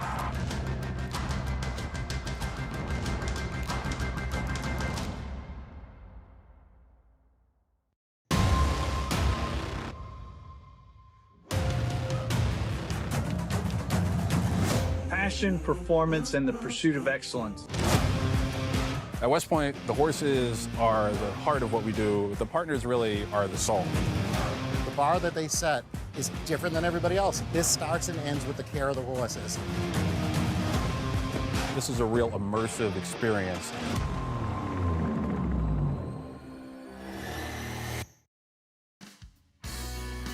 Good to have you with us on this Sunday afternoon. You're watching America's Day at the Races on Fox Sports 2. It was a big afternoon on the road to this year's Kentucky Derby on Saturday. We had live coverage, obviously, the Arkansas Derby. The Florida Derby happened as well after what we saw yesterday. Knowing there's still some big 100-point races to come, who do you believe deserves to be the Kentucky Derby favorite? Commandment. I think Commandment has now won the two best preps we've run so far in the Fountain of Youth and the Florida Derby. I know it was a narrow victory, and I certainly don't discount either the second and third place finishers. And I don't discount Renegade, who ran an absolutely terrific race, dominating a field he's just better than. But at least he showed up and ran the race he should run. But Commandin' overcame a very moderate pace, closing from last, and he's just relentless, this horse. And the other thing he has over a lot of the horses, though not necessarily Renegade, is experience as a 2-year-old as well, which I do really think counts. Commandment comes into this race, to me, as the favorite of the Derby. Now, things can change. We could see a big performance in the Bluegrass. We could see one in the Wood. We could see one in Santa Anita. But right now, I think you'd have to make Commandment the favorite. How big a favorite? Not that big a favorite. With Paladin gone, Renegade's a horse who certainly threw his hat in the ring as one of the favorites in this race. And you cannot knock the kind of races this runners-up ran in the Florida Derby as well. I mean, the second-place finisher, he ran extremely well. Yeah, you had said it yesterday. You know, a lot of times you see 3 horses bunched up at the wire, and you assume, well, that's maybe not a great field. These were all 3 horses that figured to be major contenders in the race. They've all run big races several times coming in, and they all showed up. I agree. And even Nearly. I mean, Nearly obviously showed maybe he doesn't get better and more distance, and he's not quite as good as them, but he still ran a 95 buyer in defeat, and he didn't run that well. I think it just shows you the quality of the race that we were running yesterday. That race, the Florida Derby, to me, is the most definitive prep. Renegade could have been competitive in that race. His buyer figure was a little bit slower, but he was the only horse that showed up in Arkansas, and he is absolutely a legit Derby contender, but he's the only one coming out of Arkansas. He was, of course, on Chief Wallaby in that Florida Derby for Bill Mott. Came up a little bit short, but comes up big here on Damon's Mound for Bill Mott. Let's go to Acacia. And you're with winning rider Junior Alvarado, Damon's Mound. Junior, you know him really well. He had to fight for it today, but he is a fighter, isn't he? Yeah, you know, he likes that. You know, he likes to feel the horses right off his neck, and you know, he always give you the best. You know, I can think today, you know, give me a chance when we turn for home before I really go for asking for his best, you know, give me a chance to switch lead to the right, you know, which we didn't do last time, and, you know, he got a little extra gear at the end, you know, so he fought very hard for me today. He broke a lot better today than last time, too. Typical of him to be forward, and it seems that's where he does his best running. Yeah, absolutely. You know, he's a horse, you know, we've been, you know, working with him. You know, he's a horse, he breaks very good, or sometimes he breaks a little slow. You know, he never breaks with the group. He always is either I'll break them or half a step slow. So last time we were a little unlucky with the break, but, you know, today, you know, he was very good, and, you know, he showed up. Yesterday, you were riding at Gulfstream, a third-place finish for Chief Wallaby in the Florida Derby. Just his third start. What were your takeaways from yesterday's performance with him? You know, just everything is a lot of new things for him. You know, he's still, you know, in his mind, you know, he's still a horse who's learning. You know, he's still babyish. You know, and I think it was a great effort. You know, we got beat third. Half a length, and like I said, we were up at the close to the pace. We were behind horses. Then we got to be between horses. You know, I think he's learning from all that experience, and you know, like with Mr. Mo, you know, I know our goal is try to win the Derby again, and you know, I know he's probably gonna start training up a little harder on him, you know, heading into the Derby. Yeah, you see if you guys can do it again. Well, congratulations on the win here. Good to see you, Junior. Thank you, Cassia. Greg? What have you done for me Can they lately, possibly go back-to-back in the Kentucky Derby? Listen, whether or not he wins the Derby, he's a very, very good horse that could have a terrific career ahead of him. And, you know, we always wish Junior the best, and Bill Mott as well. And I mean, I guess you could argue that one of the reasons he kind of got himself a little bit in trouble was he wasn't quite fast enough to keep up. But he's also making his third career start in a very short period of time. Chief Wallaby is a very good horse. Will he be better with more distance or less distance? We'll find out over time, but don't discount that horse. He's good. A lot of developing still to come. A lot of improvement still to come. Race 7, we have back-to-back stakes to close things out in New York. Top Flight, mile and an eighth. And somehow Scalable is not the favorite. Lost Horizon is favored right now. As we take a look at the one here, Bernie takes charge. If Bernie Takes Charge couldn't win riding the gold rail last time against Scalable, how can she possibly win today? Yeah, speed from inside. Here's our Daydreaming Girl. I like her chances quite a bit in this race. She's run very well against some very good horses going longer. She was against the bias last time. I think she's dangerous. The power of Pratt and Chad Brown. Lost Horizon, the favorite. At 2-1, I'd like to book about $1,000 to win on her in this race. She's not fast enough. She comes off a perfect trip riding a gold rail. If it wasn't for these connections, she'd be 12-1 in this race. Low Country Magic, Horatio to pause. Yeah, I just don't think she did any running against these horses last time, hugging the gold rail the whole way. Snow White for Danny Gargan, gate-to-wire win last out of Gulfstream. That was a very good race. I can't knock her. Now, Danny Gargan is just 1 for 29 going off Lasix over the last 5 years, so that's a concern. But she ran well without Lasix as a 2-year-old, and she's pretty good. And Scalable 5-2. She's supposed to be 6-5 or even money in this race. Her last race was terrific. She was never on the rail. She won easily. Is she somewhat better in the mile to 7 furlongs one-turn races? Maybe because the paces are often faster. But based on her last race, she's way the horse to beat. It's absolutely ludicrous that she is the same price. I can understand the argument if somebody really likes Snow White, who ran really well last time. But how somebody can make a case for betting Lost Horizon at anywhere under 10-1 eludes me. Well, let's go back to our daydreaming girl and the positives here that led you to select this filly. Well, you know, you go back and look at her in here. First of all, I don't like Bernie's Take Charge, who couldn't win the Gold Rail. I think Lost Horizon. I understand why Chad Brown's taking the shot. I don't think she's nearly good enough in here. Low Country Magic doesn't fit. To me, that leaves 3 horses. I want to see Snow White do it without Lasix. I want to see her do it up here. That's the best race she's ever run. It was her debut as a 4-year-old. Maybe she's turned the corner for Danny Gargan. If she has, she can certainly win here. Scalable is absolutely the horse to beat, in my opinion, and should be 6-5 in this race. But you get to Our Daydreaming Girl. She was against the bias last time that I'm looking for, and we have seen exaggerated bad performances and exaggerated good performances depending on where they were on the racetrack. She ran okay going 7. I think she's a better horse going longer. Her cotillion was extremely good. She ran behind Fully Subscribed. I thought she ran very well in the Comely. Fully Subscribed might end up being one of the best older fillies and mares in the country. She's really a 4-year-old filly, expected to debut in the La Troyenne on Derby weekend. I think Our Dreaming Girl fits this race like a glove. I just don't know if she could beat the 6. So I'm alive in the double with her, and I bet a 6-2 exacta. To the favorite who has become this gray 5-year-old mare now, Scalable, deservedly so. Just won the Ladies. She beat Bernie's Take Charge and Low Country Magic in the process. Yeah, I mean, you've got Bernie Takes Charge riding the Gold Rail, the heavy favorite way the risk, so I believe has subsequently been retired and bred actually since this race, chasing outside. Scalable was never on the rail. She was too wide the whole way. She angled out in the stretch and easily got it done. We did not see a lot of horses run good races beating the bias. Was she way against the track? No, but she was against the track. And she still ran that race, an 85 buyer. To me, that puts her in the 90s and makes her way the horse to beat. She's gone down to 8-5. I think she should be lower. And it's just absurd that the 3 continues to take money in this race, to me. Amazing. There she is. So back-to-back wins, but nothing on the level close to what Scalable, even Snow White, really has done. But here she is, and she is on the improve, and she is relatively lightly raced, and there could be more improvement to come.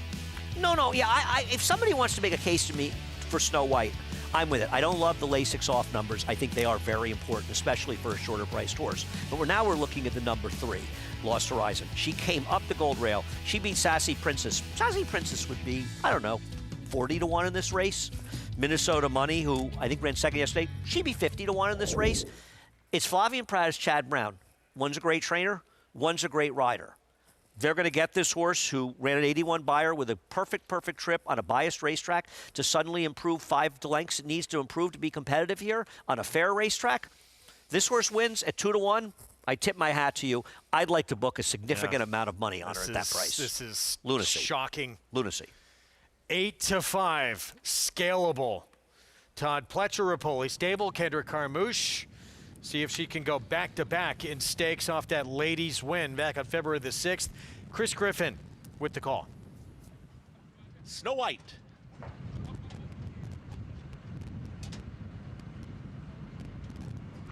Snow White moving forward. Scalable, last to load. Scalable, Kendrick Carmouche goes in. All set for the 86th running of the Top Flight.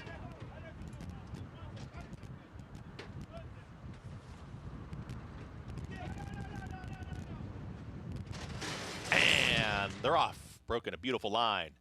Bernie Takes Charge, wants to be up front and hard sent at the rail, and she'll get there. Bernie takes charge with a neck advantage. Low Country Magic is now back to third as it's a wide run here for Snow White. Wants to be up on the early kick. At the rail, Bernie takes charge, is the leader. Snow White now held back here from second. Wants to stalk the pace setter. At the rail, Low Country Magic a close-up third. Scalable's the gray. She's right there in fourth, just in front of Lost Horizon and the trailer, Our Daydreaming Girl. They work to the backstretch here. Bernie takes charge. 24.67 for that opening quarter mile. Bernie takes charge, is now up by a length and a half. Snow White is happy with her spot right there in second. At the rail, that's Low Country Magic still in third. Scalable is only 2 off the leaders. Lost Horizon and Flavian Pratt going to watch them. The trailer, still Our Daydreaming Girl, and they went 50.09 for that half-mile time. Bernie takes charge. Caught a breather there as approaching a half-mile left to go, and Ruben, Silvera, and Bernie takes charge, trying to take them all the way. She scrubbed along here, has a half-length advantage. Snow White is ready to pounce, and here comes Snow White. Jose Lescano on the move. Scalable is right in behind. Snow White is launching 3 wide. Low Country Magic tries to get rolling here from fourth. Back behind them, Lost Horizon, and far back, Our Daydreaming Girl. They reach the top of the stretch, and Scalable is now put ahead in front.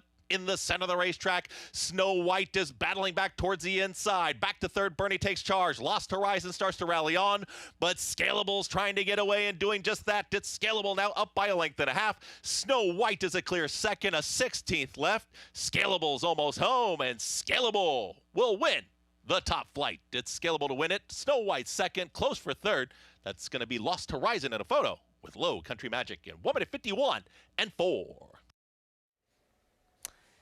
Snow White gave her a fight, but Scalable too good as she goes back-to-back at Stakes Company. That's a 6th win of her career in 17 starts. She's probably the overlay of the week at 3-2 in this race. She should have been even money or odds on. She was just way the worst to beat. Snow White ran very well, and even though, you look at that stat, she's another loser. She ran a winning race here. She just ran against a horse that's better than she did. And I think it bodes well for Snow White. I think with Scalable, 1.8 miles, even though she's now won 2 straight races at it, I still think she's better at 7 furlongs to a mile. She's just good enough to win at these distances, and one of the reasons she didn't sort of maintain, A, Snow White is good, and B, it's just a little far for her, 1.8 miles for her very best race, but she's a very nice horse. Got it done. I do think that Lost Horizon might have gotten up for third, and my horse, Our Daydreaming Girl, just cannot run at all anymore. And, it's horse racing. If you were taking 5-2 on Lost Horizon,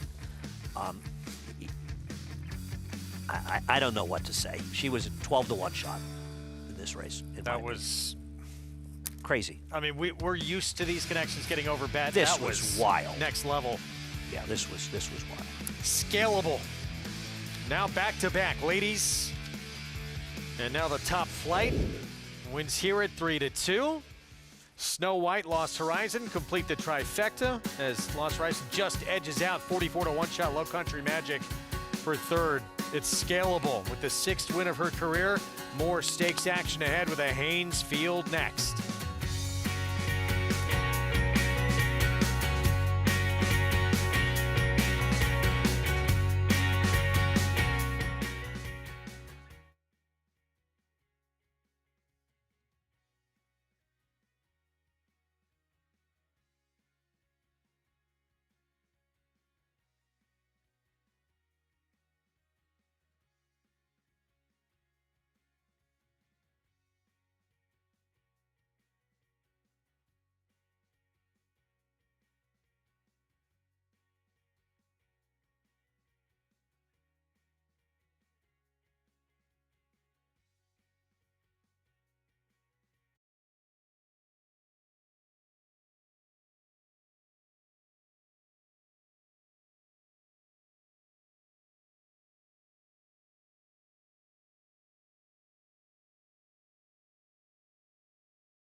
Back on our Sunday program here on Fox Sports 2. You're watching America's Day at the Races, brought to you in part by Hillendale at Alapa.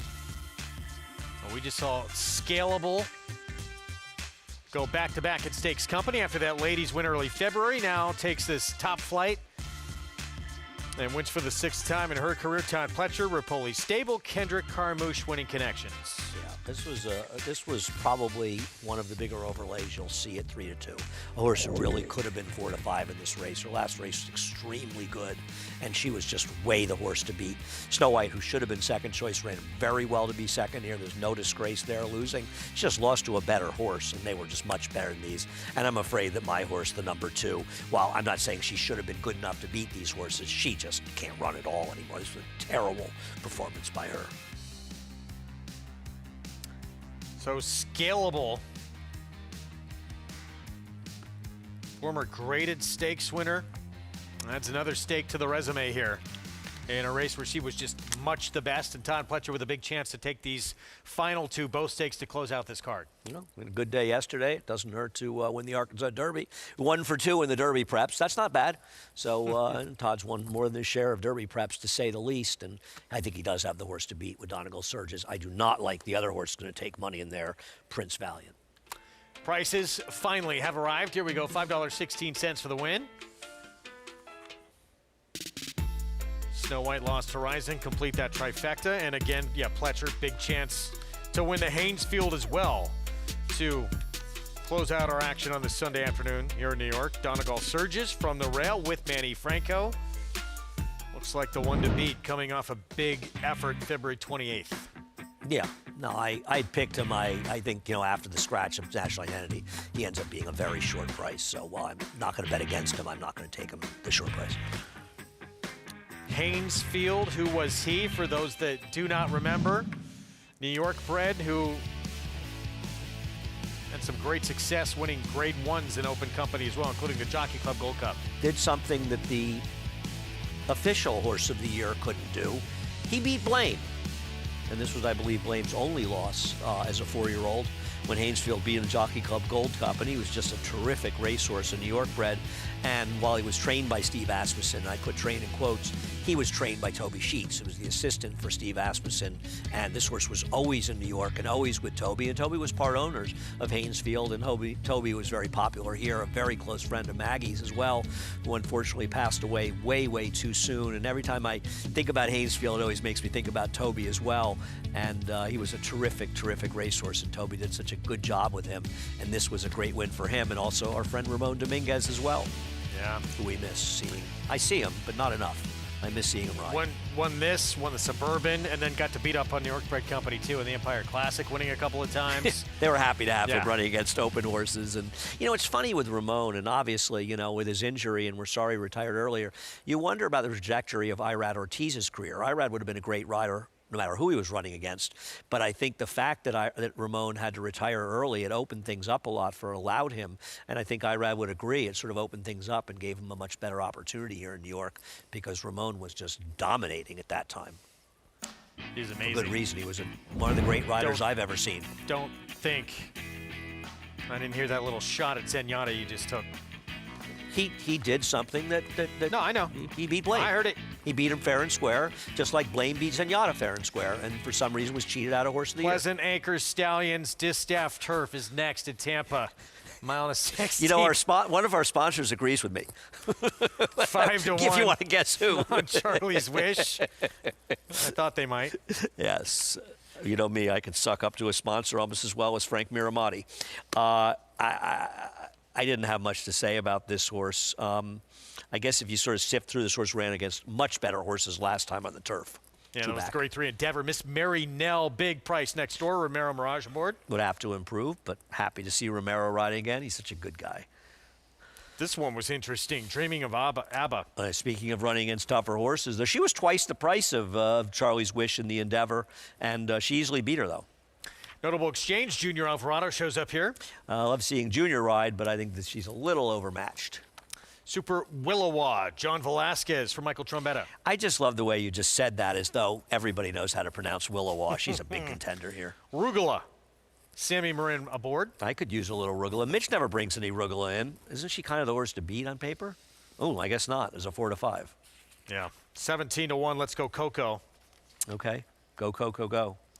I think it's not just the case of Arad Ortiz Jr. That race 2 back was very good. I agree. But once again, another Irad horse getting a little low for bet. I think Rugula has run some good races too, and their odds should be a lot closer.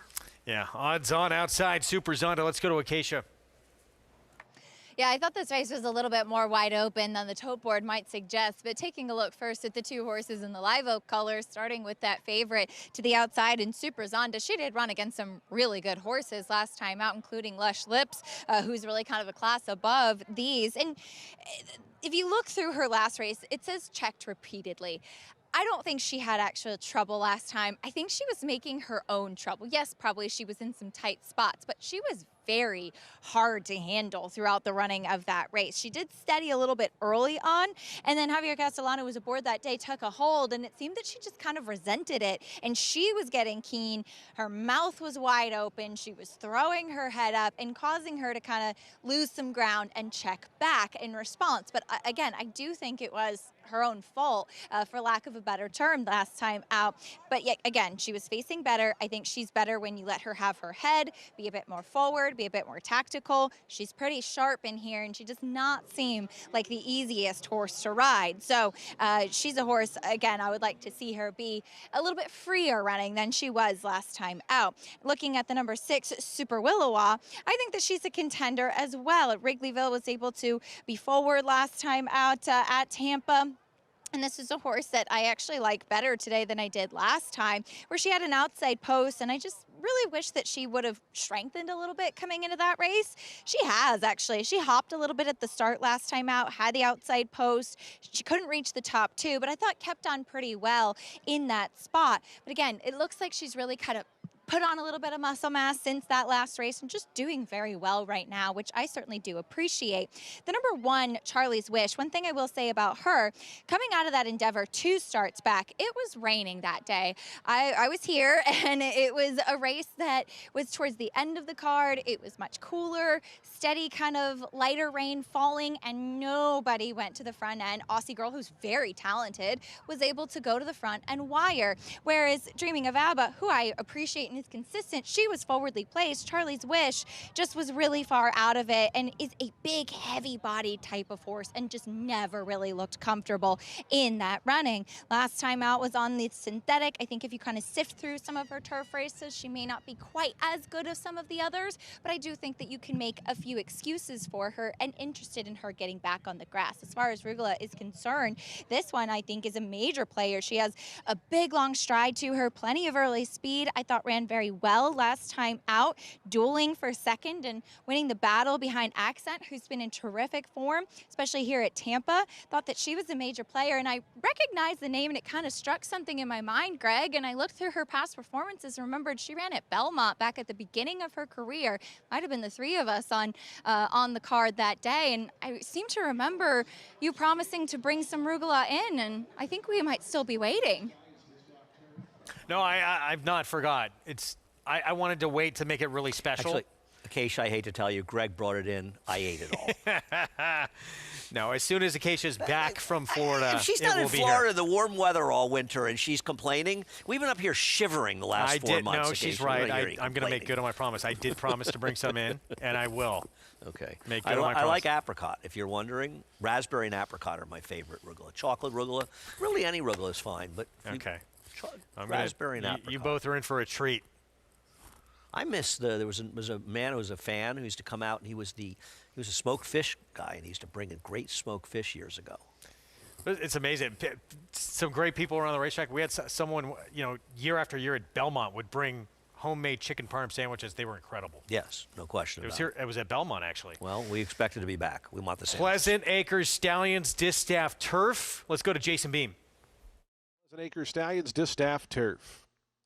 Dreaming of ABBA in the center, flashes some early speed. Rugelach's quicker, though, and Rugelach all the way up to grab the lead now from Let's Go Coco, who advances up from the outside. Super Zonda trying to find some position from that high draw as they come into the stretch for the first time, and it's Let's Go Coco who takes over. Super Zonda now up to second as Rugelach going to have to settle back in third.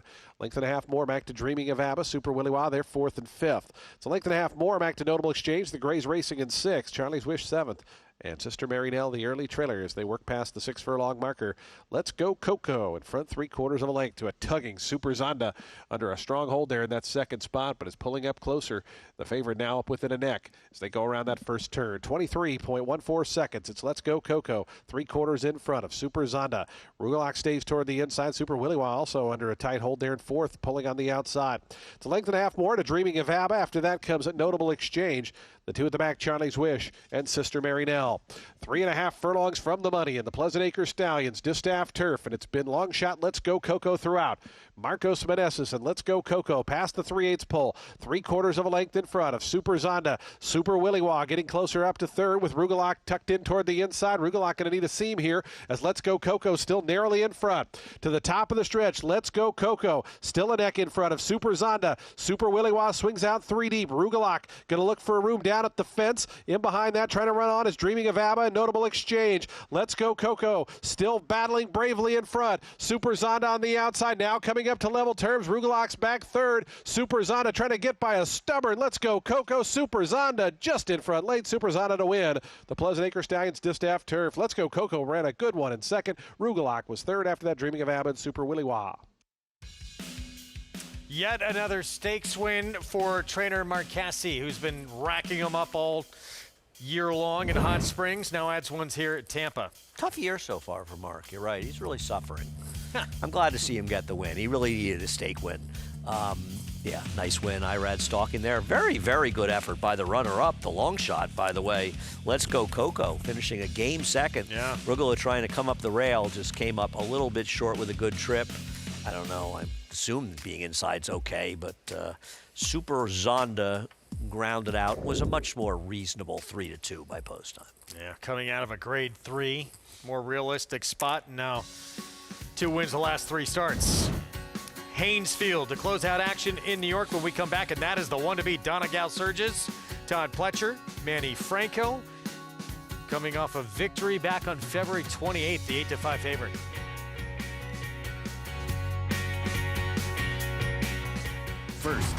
First again and again and again. First mission, 4 graded stakes. He made finishing first his mission, and all with big buyers. Now he's a Darley Stallion, and breeders are falling in love with him. Here's fabled horseman John Williams. First mission is an eyeful. He's beautifully balanced, and I love the way he uses himself as he moves.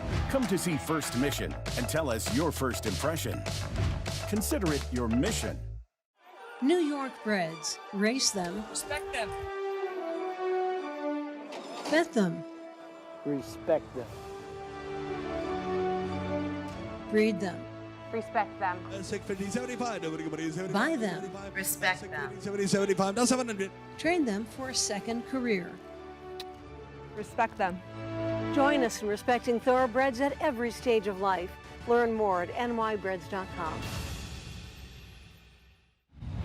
Gunrunner is the sire of 16 millionaires and 12 Grade 1 winners. Last year, he sired $17 million yearlings, including the Keeneland September sale topper. He was the sire of the $2.2 million Keeneland November weanling sale topper as well. Gunrunner was the co-leading sire of 2-year-old Grade 1 winners, including Breeders' Cup Juvenile Fillies winner Super Corridoro. Gunrunner, breed true. Announcing the Empire Trillium Series, a multi-year $3.2 million 14-race program at the brand new Belmont Park and Woodbine Racetrack, restricted to New York or Canadian foaled horses. This new event kicks off the day after Christmas with 4 2-year-old stakes races on Belmont's new Tapeta surface and continues all spring and summer through late July at Woodbine. The Empire Trillium Series. To learn more and enroll either New York or Canadian breds, go to NYRA.com/EMPTRI. Back on our Fox Sports 2 coverage with the Haynesfield to close out this Sunday card in South Ozone Park, New York. Donegal Surges, the current 8-5 favorite for Todd Pletcher. He was really good last time. And, you know, when you see a horse that's taken out of his comfort zone, and I think going into the race where he was favored 7-5, the connections and Manny Franco clearly must have felt that his potential Achilles heel was there wasn't a lot of speed signed on. So Manny went after the speed in the race, and instead of it being a tepid pace where he was sitting well back, it ended up being a pretty quick pace, frankly. And he was still able to drop to victory as the race really collapsed behind him. You see him now, and understandably getting tired after a second quarter down the straightaway in the backstretch in 22 and 3. So he got tired, but he still got the job done with a fast figure. And he's a horse throughout his career, has run fast races. He's now shown himself to be adaptable to circumstances. And even though they scratched national identity, I think there's still enough speed with Prince of Valiant in here. And I think Quick to Q is going to be forward as well. I just think he's way the horse to beat. To me, he's the horse to beat, and Prince Valiant is the second choice at 5-2, is the kind of horse I'm always going to bet against. I think he's completely dressed up by riding a gold rail to victory last time. Makes him look a lot better than he is. Yeah, 99. Here he is, stablemate to Donegal Surges. 99 buyer in this performance, gate to wire, but as you said, yeah, a little dressed up. Yeah, it's just a time when, you know, horses that were riding the rail ran really well, and horses chasing outside didn't run as well. And Mo 88, who was the heavy favorite, was not that far off the rail, but 2 to 3 wide, and ends up finishing second. Badly compromised by the bias. I think the connections of Mo 88 made a very poor decision in shipping that horse down to Oaklawn Park. He's a New York bred, and he should have been running here. He's also better in these one-turn sprints, and he ran a $125,000 race down there the other day, and, you know, they're not going to get the same fast paces he needs going long around 2 turns, whereas in here you get the pace, and he might have been the favorite in this race had he stayed in New York. Bad choice. Still, though, with Prince Valiant, look, 3 consecutive wins, then a performance where he goes to the bench, then he's off a layoff back, and then he wins again, dressed up or not. So really, the last 4 races that... He's not untalented, is what point you're making. Yeah. Having said that, his only other really good figure was done on a muddy track. So I'm just not sure he has the kind of races that make him good enough in here. 8-5 Donegal Surges just went by. We've said a lot about him. We've said a lot about Prince Valiant. Maybe I'll be wrong. We'll see. Who is quick early. He's 4 for 6 on this surface. Jose Lizcano rides. Quick to accuse. At that price, I'm going to bet a few dollars on him and use him with the favorite in the exacta. He was against the track last time in New York. He raced out of town last time at Laurel. And he's got races, the race 3 back, that could make him very dangerous. Russian Realm, he won back-to-back starts until he faced Donegal Surges. Yeah, he's garging off Lasix, and I just don't think he's really good enough anyway. Dr. Kraft at a big number here for the Cantermachi Barn. His form has tailed off, and I wonder if he got better going in those 2-turn mile and eighth races, and that's more what they should be looking for if the opportunities present themselves. General Bankers won over $800,000 in his career. Our friend Sarah Obadwi is coming up shortly on the show, just loves this horse, and I'll tell you, for a 16-to-1 shot, there are things to like about this horse. And Radio Red, was that effort for real? I don't, you know, it's not like it came out of nowhere. Now, he's another Gargan off Lasix horse, and I wouldn't bet him at 3-1. But his last race, 50,000 Claiborne Knot, was extremely good. And if he can run back to that race, he is a huge player in here. And frankly, I prefer his chances to Prince Valiant because he's run fast races before. It's not like that race came out of absolutely nowhere. That race, I mean... If he can repeat that race, Donegal Surges might be in trouble. No, I agree. His last race was extremely good. I think no matter what figures you look at, his last race makes him very competitive. He is off Lasix. That concerns me a little bit, but I don't want to say he has no chance in this race. Quick to accuse. Here he is, 9-1. And at that price, you'd said you're going to take a shot here. Yeah, I'm going to bet a little bit on him to win in this race, and I'm going to use him in exactas, mostly with the 1 and a little 8. Bet against the 3. That's my plan. Horse who has tactical ability. He was 3rd behind National Identity, who would have been 2nd choice probably in this race had he not scratched. Let's go back to the Safe Florida Sandy 2 starts ago when he was beat by National Identity. He ran 3rd. Yeah. I'm sorry. I'm going back to... Safe Florida Sandy. Quick to accuse, right. I wouldn't have shown this one because I was only showing it because of National Identity, but he was against the track in this race, so I think it's a better race than it looks. That was my whole point. And blue and lime cream cap in 3rd. I thought he was interesting too. Yeah, I mean, a fringe player. Yeah. He's very usable at 9-1. I think the interesting horse at prices, in my opinion, are he and a little bit General Banker. I mean, General Banker is a horse. If you have go back on him, he's run races that are competitive here. I just don't know if he's good enough anymore. You know. Well, and certainly that last race from Radio Red makes him at 7-2 now. Interesting if we could see that type of performance again. I agree. He is coming off Lasix, as I said, which does worry me a little bit. But I think at that price he's playable. I'd rather bet him at 4-1 than the 3 at 3-1. Here's Russian Realm, the other Danny Gargan runner, the stablemate to Radio Red. Pratt will ride, and this one comes from pretty far out of it. Right, but he's only taking this kind of money because Flavien Prat is riding him. And this jockey betting, we saw what it did for people who lost to Ryza in the last race. Because the problem with him is he doesn't really have races fast enough to win this. So you're asking a horse to run better than he's ever run before, and you're only getting 4-1 to do it. If you're asking horses, I don't care what race you're betting them in. You know, maiden race can be a little bit different because they have unexposed form.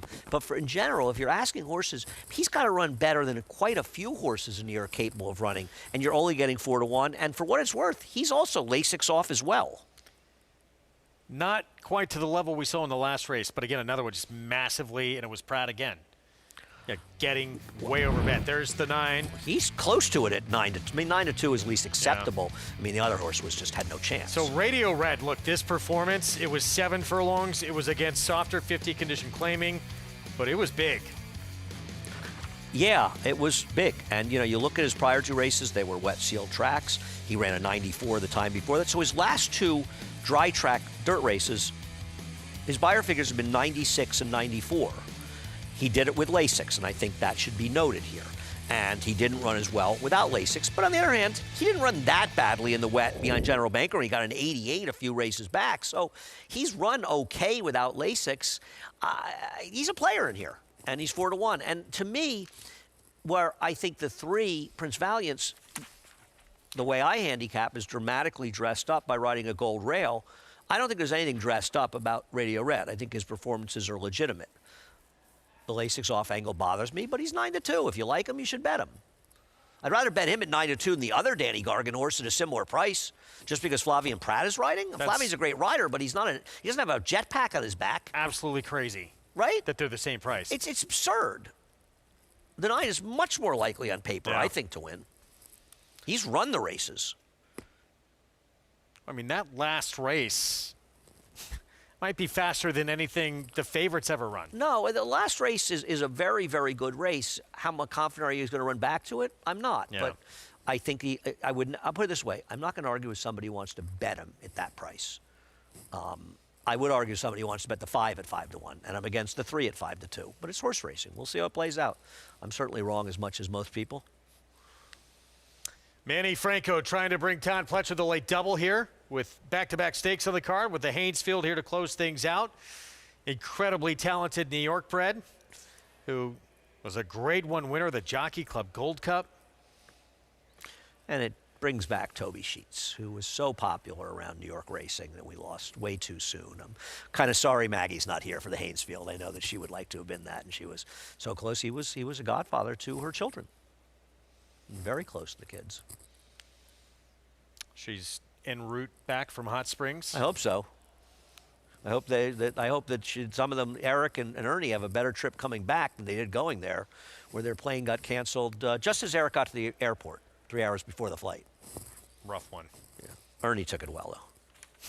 Trooper that he is. Haynesfield to close out this Sunday card in New York. Donegal Surges, the favorite from the rail for Todd Pletcher. Let's go to Chris Griffin.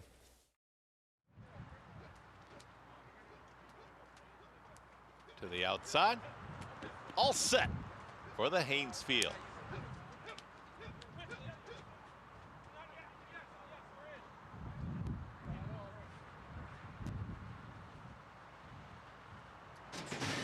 And they're off. Prince Valiant broke very sharply towards the inside. Radio Red on the far outside wants to join that early leader. Dr. Kraft is now in the early mix, and it's a scrum on for the front. Here emerging is Dr. Kraft, takes it right to Prince Valiant, who doesn't want to give up the lead, is now a neck back in front as they come out of the chute. Jose Lescano and Prince Valiant, they're in command with Dr. Kraft. Donegal surges, doesn't want to wait, is right in behind, just had to steady briefly in behind heels, now is a more settled third. Radio Red is out wider, is in fourth, just in behind them, Quick to Accuse is a patiently ridden fifth. Then following them is General Banker with the trailer Russian Realm, 23.02 for the opening quarter mile. And now ridden along is Prince Valiant trying to hold that margin.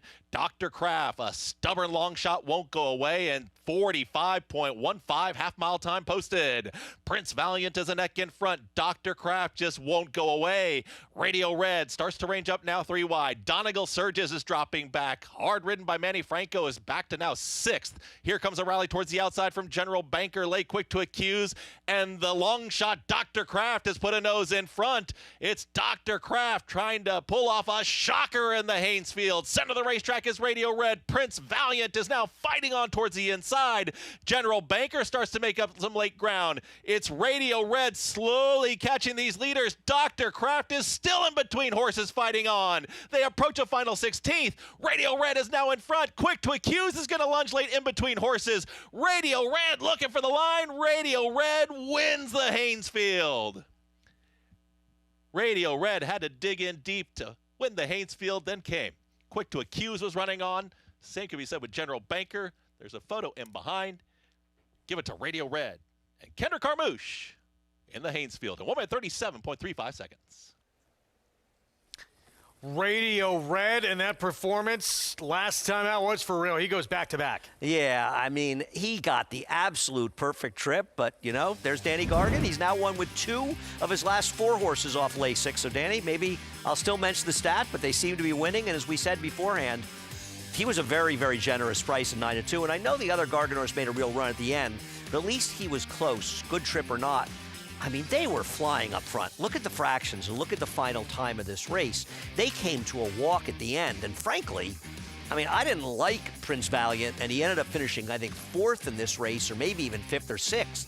But he ran very, very well, as, by the way, did Dr. Kraft, who ran a huge race in here. Quick to Accuse got up for 2nd, but frankly, this 9-4 Exacta was more a result of trips than anything else, because I mean, Prince Valiant and Dr. Kraft did all of the running, and this race just completely fell apart at the end. Did Donegal Surges get hurt by the bad break? Yes, but come on, he didn't do any running at all. We could show the break, but it just doesn't matter. He wasn't winning no matter where he broke. Radio Red, though, now back-to-back after that huge performance February 19th. And he beats a very good field in this one to pick up the 6th win of his career. And boy, this race just slowed to a... They came home in 14.51 seconds. Just not quite enough for... By the way, I had a 4-8 box. That would have worked out well. I finished little General exact. Banker completing the trifecta, 24-1, 53-1 in 4th. Kraft. Dr. Kraft. Might have run best of all. 9-4-8-7, Radio Red, Danny Gargan, Reeves Thoroughbred Racing, and Kendrick Carmouche in the Haynesfield.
Back on America's Day of the Races, our program brought to you in part by Gainesway Farm. Power, passion, performance.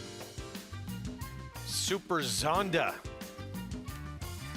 Quite a performance for the Rat Ortiz Jr. from Marcassi. 2 wins now in the last 3 starts. And you can parlay your winnings at 1-9 and IRAD in the next race at Tampa. Greg told me he's getting ready to empty his NYRA Bets account there. It makes sense. So Super Zonda wins for the 4th time in 6 tries on the lawn. Let's go to Acacia. I'm happy to be joined by winning rider Irad Ortiz. Super Zonda gets the win, and Irad, she does not look like an easy horse to ride. She's strong early on in the races. Yeah, I was worried a little bit about the distance. We got a great pose for her style, and I have some speed inside, so I let him break out of there, but I don't want to like get on her mouth earlier in the race, but she was keen. She was keen crossing the wire. She keeps still a little keen, and I really wants to switch off a little more, but we hit the first turn and she come back to me. I say, now we're going the right way, put the hands down, let him be her, let him relax, even if she's close, but she wasn't fighting with me, so I was happy, and I saved something for the end and worked out great because she kept coming on the end.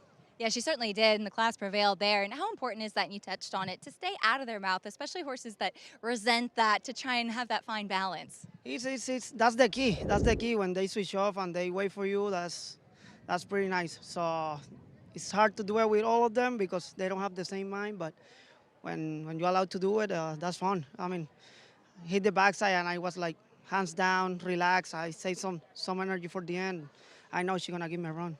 Well, I imagine you might be a little tired from travel, but in a good way, fresh off the win in the Arkansas Derby yesterday. Renegade was pretty impressive. Yeah, he did it the right way, and I mean, he do everything right. He's very consistent, so I'm happy with him.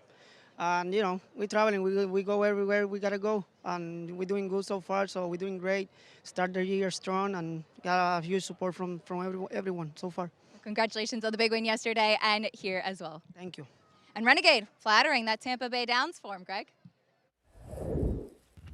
Yeah, how about that? I feel like Irad's thinking to himself, I hope I made the right choice. We will see. Well, he also rides a lot for Mike Rapoli, and I think, his relationship with Todd, and he's riding a lot more for Brad Cox, and I think it's one of the reasons he went to Churchill Downs, but he has a long history riding for that barn as well, and sometimes loyalty is important. Not that he's riding a bad horse. He's pretty good, Renegade. Yes, he is. Stonehenge Farm, South Sophomore fillies. Next, we'll get to that, but Radio Red, how about this? Back-to-back. In the last 2 tries for this 6-year-old. Danny Gargan, Kendrick Carmouche 3-win day, and Reeves Thoroughbred Racing. Yeah, worked out for Kendrick. He scratched on the co-favorite National Identity. He picks up this mount from Louis Rivera and gets it done. He was close to that pace, and this pace was falling apart at the end. A smart friend of mine said he thinks the track has changed since early. I'm not convinced. I'd have to look at it more later. Obviously, this race was much slower than that impressive first race, but I think a lot of the reason this race slowed down is it just collapsed at the end. I mean, look what's going on here. This race is just falling apart at the seams in the last few strides. $11.32 for the victory. That last race for this horse was probably better than anyone had ever run. Yeah, as I said, the LASIK stat, if you liked him at 9-2, you don't worry about those stats. They're more for shorter priced horses. And as we said, he had run well without LASIKs before. He ran well today in an interesting race. Kind of a good race is a study on the way trips work out and the way paces work out. Yeah. Well, you have something going on where you got to be that you're leaving. I've had enough of you.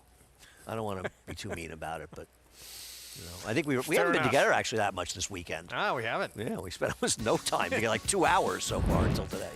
Enjoy the rest of your weekend. Thank you. Sarah El-Badwi joining me after a timeout. We have more stakes action ahead, and there is that man again, Irad Ortiz Jr. on that 6 who went by Tessellate in stakes action next.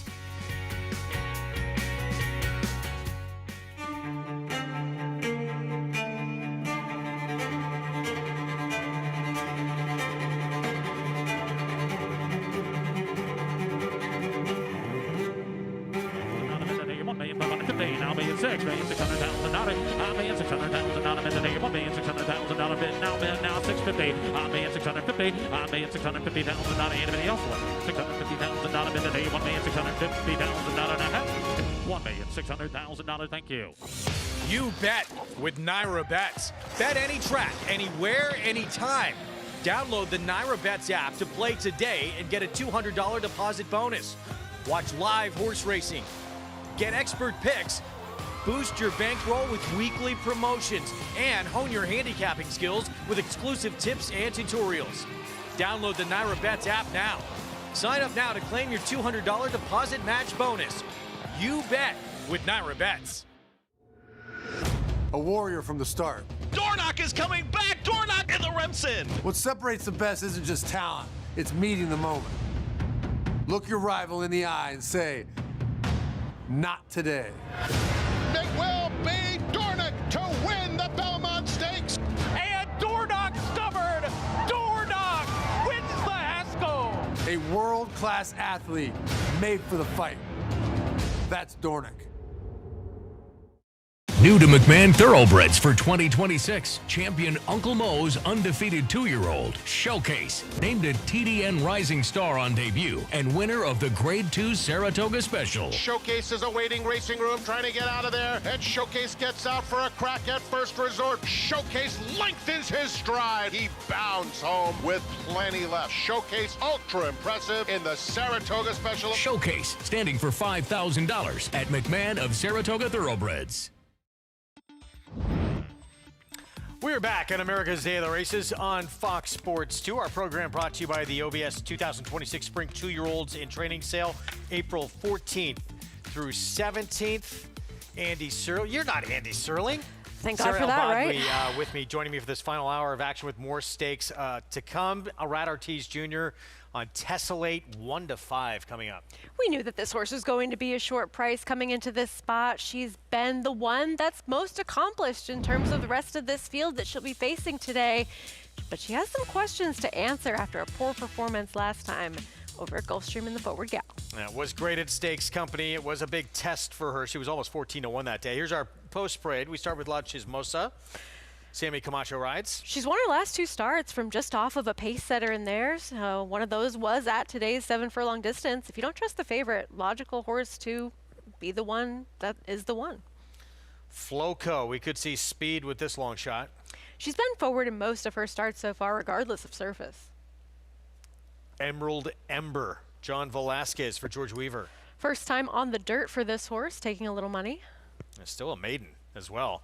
Tears Tessellate, who is a multiple stakes winner for Saffie Joseph Jr. And look, good field last time. A lot of those horses have gone on to either improve or run well in their next starts. It's just a matter of whether or not you can be forgiving of that effort. Questionable decisions, Gerald Bennett with Daniel Centeno. She's a little bit better than her last race suggests, but how much better, it's debatable. 1-2 on Tessellate. Back-to-back stakes wins. Juvenile filly sprinted Gulfstream. Gasparilla to kick off her 3-year-old campaign. And then, just in against Way Too Tough last start, and she did not show up really in that performance. Let's go to Acacia for more.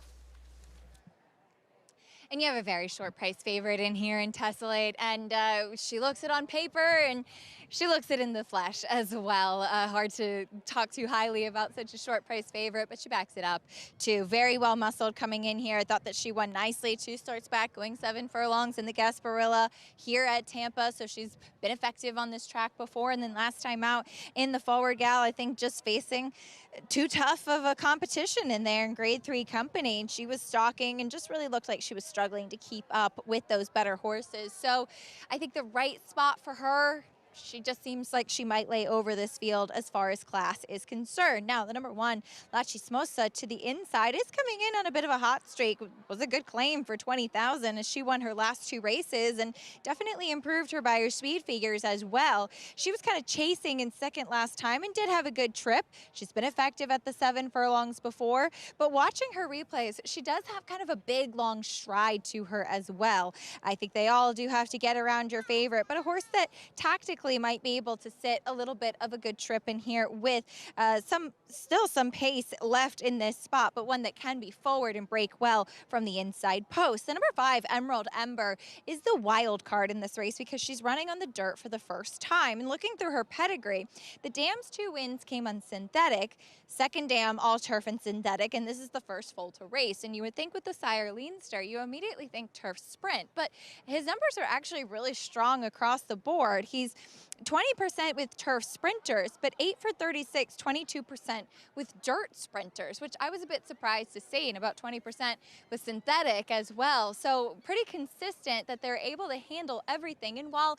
this filly does have a bit of a flatter foot to her, she is a burly, powerful individual and doesn't look like one that would struggle on the dirt. It seems like she's been training well over the dirt at Palm Beach Downs, where George Weaver is based through the winter. She's making her second start off the layoff, and I'm interested to see what she does with the surface switch. Like I said, I'm kind of optimistic that she might handle it. And again, she is the unknown in this field, Greg. 7-2, interesting too, because it looks like she could be the speed of the field. She's got turf sprint speed.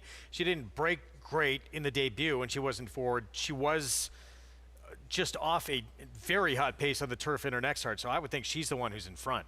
And she's been bet in both of those starts. She was the favorite in each of those. She was able to hit the board in both. And while George Weaver doesn't have great numbers of switching from turf to dirt in sprint races, he's only 6 for 70 over the past 5 years. It's a high in the money percentage, so the horses do seem to show up, and the ROI suggests that they also get bet.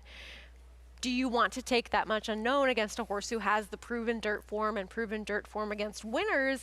I wish I liked an alternative to your heavy favorite more, but I do think she is just better than what she's facing in here. Yeah, look, a couple of certainly unfaithful rows. Major player came out of this race. Safi Joseph Jr. runner came out as well. Here's Tessellate. This was the Gasparilla, and this was the beginning of her 3-year-old campaign back in January. She was a short price in this race. She was able to win convincingly in here, and she was able to do it from just off of the speed and handle the 7 furlong distance. And even prior to this race, she had only run at Gulfstream, but if you threw out the race where she was second over a wet track, if you threw out the race where she was trying to go a mile, probably a little bit farther than she prefers, she'd really done nothing wrong until last time. Was it just the competition that she was facing? This is obviously a much softer group. You saw how she finished in that race, too. She wasn't even asked for much. She did it pretty easily.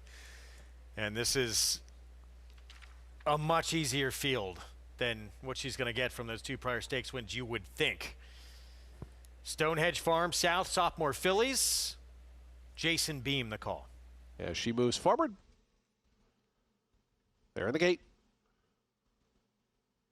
And the race is on the Stonehenge Farm South sophomore filly stakes. Tessellate broke well, but Floco broke quicker and goes out to the ear to lead. Here's Floco grabbing the lead away from Tessellate down at the inside. La Chismosa away in good order in the red colors, takes over second.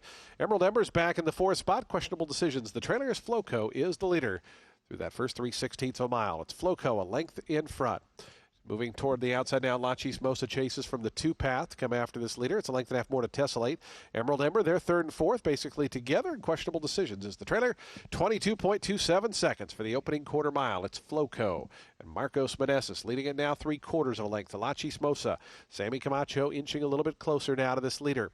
Length and a half more to Tessellate. Irad Ortiz Jr. on the big favorite, just 2 lengths behind, and Tessellate starting to close in now. Questionable decisions starting to launch from the back as Emerald Ember now shuffled back last. Around that far turn, Floco still narrowly in front, but La Chismosa right up alongside now. Tessellate, meanwhile, waiting in the wings in 3rd. 2 more to questionable decisions. Emerald Ember, they come around to the top of the lane. La Chismosa putting ahead in front. On the inside, battling on is Floco. Tessellate still in hand on the far outside. Emerald Ember going to shift toward the inside as Tessellate just cruises up to the lead without really being asked. Tessellate now gets a little tap on the shoulder, goes 3/4 of a length in front, now a length, and now Tessellate's gone.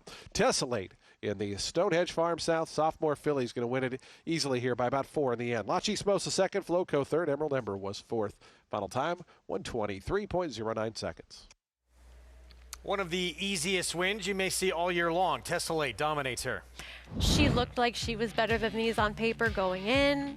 She'd faced some tough company in that last start, and she was a big price forward, ended up fading in there. She towered over this group, and it looks like physically she's quite a bit bigger than them as well, where she just sat that nice trip off the pace, easily went by, not asked really at all from Ira Ortiz Jr.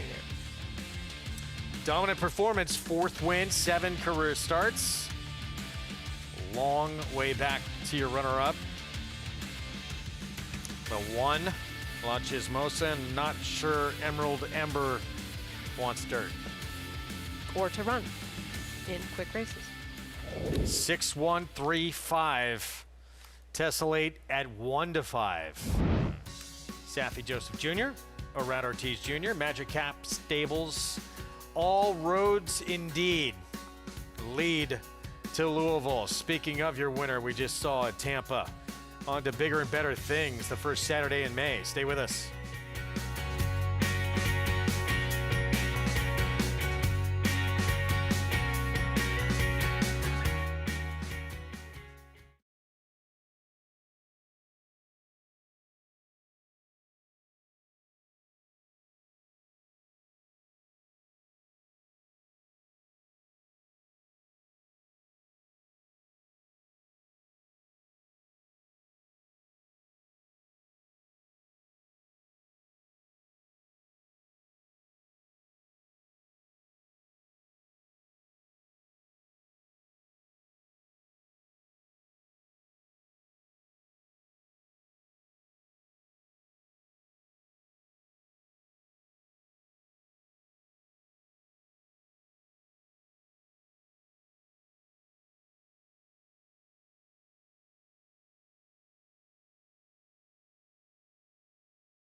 Back in our Sunday coverage, that's the place everyone wants to be all summer long. And now if your connections, even more reasons to be there as well, with 14% increases across just about every single category. Maiden special weights now will be worth $115,000. If they weren't competitive before, which we know they were, even more reason to want to get those horses started over the summer in Saratoga. And we see so many exciting 2-year-old races, big pedigrees, high-profile connections, even more reason to come and compete.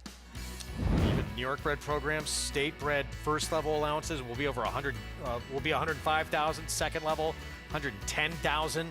So more reasons to bring your runners to Saratoga this summer. Tessellate, easy time with this field to pick up the 4th win of her career. Safi Joseph Jr. and Ira Ortiz Jr. She looked like the one going in. That made the most sense. She was the one who was faced a stakes winner. Unlike anybody else within this group, you had a couple of horses that had won before, one who had never won before or had tried the dirt before.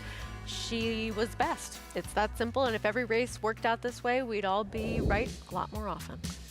So Teslate, easy time. La Chismosa, long way back to second. Floco completes the trifecta. And we have a maiden special weight remaining on this card at Tampa Bay Downs. Mile on the grass, maiden special weight is mentioned for 3-year-old fillies. And it is the 10 right now. Tis the Lady, Shug McGahee, as the 9-5 favorite. We got 2 outside from Chad Brown, the 11 and 12. This is an interesting race. A lot of good pedigrees in here. There's a horse for Chad Brown towards the outside that actually did cross the wire first time out in France, and is now coming back after being disqualified for her stateside debut. An intriguing group for sure. 2 very good preps. You get to these 100-point Kentucky Derby prep races, and you expect big performances, and we got that in both the Florida Derby and Arkansas Derby. Let's start in Hot Springs, and Renegade and what he was able to do, coming off his maiden win in the Sam F. Davis in that 3-year-old debut. It's kind of crazy to think that these are the 2 official wins for this horse when he'd been impressive really since he started racing overall. And he ran well when he was ultimately disqualified to second behind Paladin. He ran well in the Remsen. But this was that breakout performance that I think a lot of us were looking for, especially visually, because he was last early on. Silent Tactic, who we expected to be picking up the pieces late, got the jump on him going around the turn. He was wider than anybody else, and you can see well out in the middle of the racetrack, he just finds another gear and seems to be moving away well. So there's no questions, to me at least, that you have to imagine he'll be able to get that 1.25 mile distance with the kind of trip that he was able to sit in that spot. Son of Into Mischief out of a Curlin mare. That gives you good hope for more distance as well. Megan Burgess caught up with connections after the victory. What a triumph in the Grade 1 Arkansas Derby. Renegade barrels down the field, joined by the partnership. We'll start with you, Mike. Earlier in the day, you said we're going to be meeting again in the winner's circle. Talk me through this moment. Well, it's incredible, and Mr. and Mrs. Lowe bred the horse. I got to buy in at 50%. We're partners. This is great. This is their home track. This is their race. They won it once with Maiden Moon. I won it with Overanalyze, and I said, now we won it together. But I'm just so happy for them. They bred the horse, they raised the horse, and I bought it half in as a yearling, and I'm so happy to be partners with them. Congrats. Okay. What's it like coming back to your home track? Magnum Moon getting the victory, now being able to do this with Mike, and what is this moment?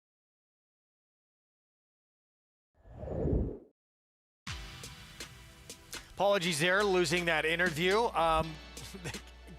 Gotta feel just incredible for the Lows with that feature on them during the program as well.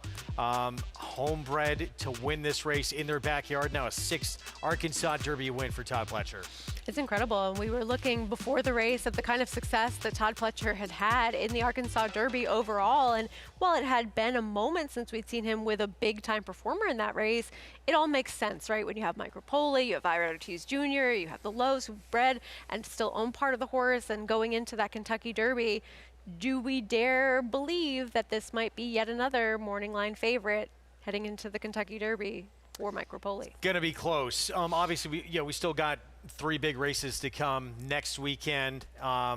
Florida Derby, 3 big horses kind of going in, and we thought, oh, really 4 in here, nearly maybe the distance, not what he wants. We'll see, though. I think in terms of favoritism, Commandment, big effort, but even the ones that ran behind these 2 Acacia ran huge races on Florida Derby Day. It was a thrilling finish. I was at Gulfstream yesterday and got a chance to watch them come down to the line in the Florida Derby. 98 buyer speed figure for Renegade in the Arkansas Derby, 100 buyer speed figure for Commandment in the Florida Derby. And he had every excuse to not win that race in the kind of trip that he had, and he just kept coming late in the stretch, just getting his nose down in time for a brutal beat for the runner-up in the Puma, who we saw win and break his maiden in the Tampa Bay Derby here, coming back pretty quickly. I think a lot of people had dismissed the Puma on the quick turnaround into the Florida Derby. He ran a huge effort that day. I heard from Junior Alvarado as well with Chief Wallaby, who finished 3rd. So the right horses showing up as was to be expected in that Florida Derby, but Commandment has been as consistent as they come since breaking his maiden, kind of following that circuit down in Florida, winning the Mucho Macho Man, the Fountain of Youth, and now the Florida Derby, and on to the Kentucky Derby. He has continued to improve, I think, with each and every start, and having gotten a chance to see him train quite a bit down at Payson Park as well, he's developed quite a bit throughout this part of his 3-year-old season as he continues on. So very excited to see what the Kentucky Derby might hold for him as he is taking all the steps in the right directions, Greg. Exciting horse who just keeps winning. 4 consecutive wins now. Flavia Pratt said just wasn't traveling that great early in the race. Still able to get it done, going wide around that turn with a fairly slow pace. And now he is atop that leaderboard with 150 points. He and Renegade. Obviously, we'll see what happens with 3 100-point preps coming up this weekend. Yeah, the last round, we have to see what happens with there. And of course, the horse that we expected to be contesting that Bluegrass as your headliner, Paladin, out with an injury for the foreseeable future, unfortunately. So I think that opens up the potential contenders we might see step up to the plate and be a part of the conversation after this upcoming weekend. But they would have to do something special, I think, to unseat what we saw this past Saturday. Yeah, even before that race was run, I felt like most felt the Florida Derby, that was just the strongest prep we're going to see potentially anyway. Up to that point, absolutely. You had all of the main contenders lined up, and then they delivered as well. So I think that that's the key, where you have on paper so much potential coming in, and then we do actually see those horses live up to the billing.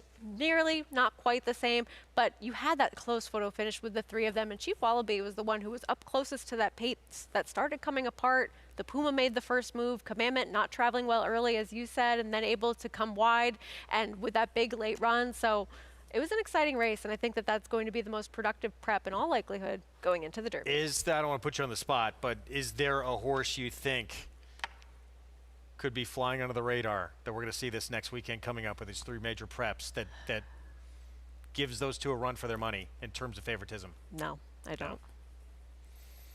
Do you? Seems that way. Those were 2 pretty good races. I was really impressed by Renegade. Wood Memorial we have here next Saturday. Look, Iron Honor, been very good. Lightly raced for Chad Brown, and now we'll get a 1 1/8 for the first time in this race, in the final Wood ever run at Aqueduct. You'll see it on our Fox Sports 2 coverage on Saturday, April 4th.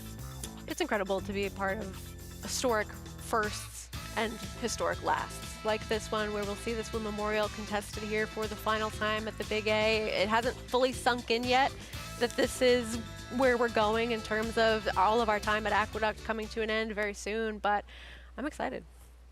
It's going to be fun. We hope you join us next Saturday for, yes, the final Wood Memorial major prep on the road to that Kentucky Derby to be run here at Aqueduct before we head to Belmont full-time after Saratoga this summer. We're going to take a timeout. We'll be back to finale on this Sunday card from Tampa Bay Downs. We will have the post-parade for you when we return from this short timeout here on our FS2 coverage.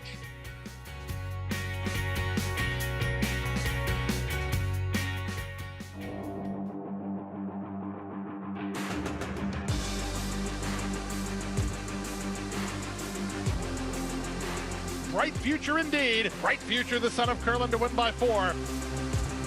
Bright future, Proxy, here's the line. Photo finish, Bright future. Bright future, look at that. Bright future, the class prevails. Bright future, standing at Claiborne Farm. Gratefully, and Saratoga Special, nose and nose for the wire. Gratefully, Saratoga Special, gratefully, would not be denied. Welcome to Adelphi Racing Club's unparalleled partnership experience.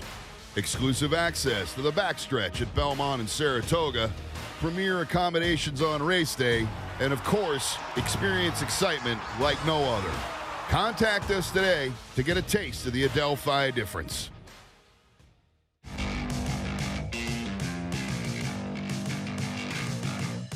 Charge, it is pouring it on, winning the Dwyer by the length of the stretch.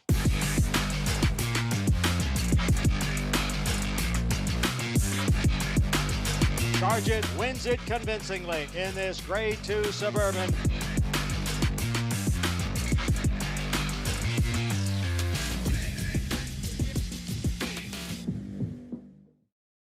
It's America's original sport, and no one covers it better than America'sBestRacing.net. From the sport to the lifestyle. The best races, horses, and destination venues. Cocktails, gambling, fashion, and more. America'sBestRacing.net is a sport for you.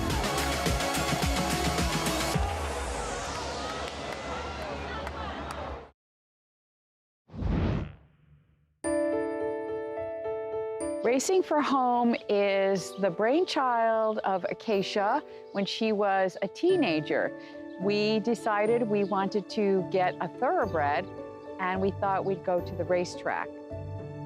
Racing for Home is a 501c3 nonprofit that's dedicated to retraining, rehabilitating, rehoming thoroughbred X racehorses. We've been in existence since 2010, and we're accredited by the Thoroughbred Aftercare Alliance, meaning that we meet a very high level of standards as far as aftercare organizations are concerned. It's run by me and my mom, Sherry, and it really is a family affair, and it's a labor of love at the end of the day. We have a different business model than many of the other aftercare organizations, and I feel we all fill a niche. Some of them do adoptions where they come in and go out quickly. We don't do that. I often take horses that other organizations can't or won't take because the injury is a long-term rehab situation. I had some horses be in some pretty bad situations, and it's amazing to see the transformation. There's no fear in them. There's no anger in them. They become like giant lap dogs, really, that just want to love on you and get their treats, and that's because my mom is this amazing individual that loves them and makes them feel safe. I think we've had, 40 horses go through the program now, and I couldn't be more committed to what I'm doing. Right now, Sweet Flattery, who was a Christophe Clement trainee, he only raced once and he came back to Racing for Home. My mom retrained him, worked with him, and he's now up in Saratoga at the Oklahoma training track as my husband Miguel's pony, getting all of the 2-year-olds ready for the meet. More needs to be done for these horses that do everything for us, give us thrills, happiness, make people fortunes, to make sure that they all have the life that they deserve, because horses can live well into their 30s, and typically they're done racing 6, maybe 7 years old. This is a nonprofit organization, and we truly do not profit. It's a labor of love, and like I said, it's something that we've taken on willingly because horses have given us everything.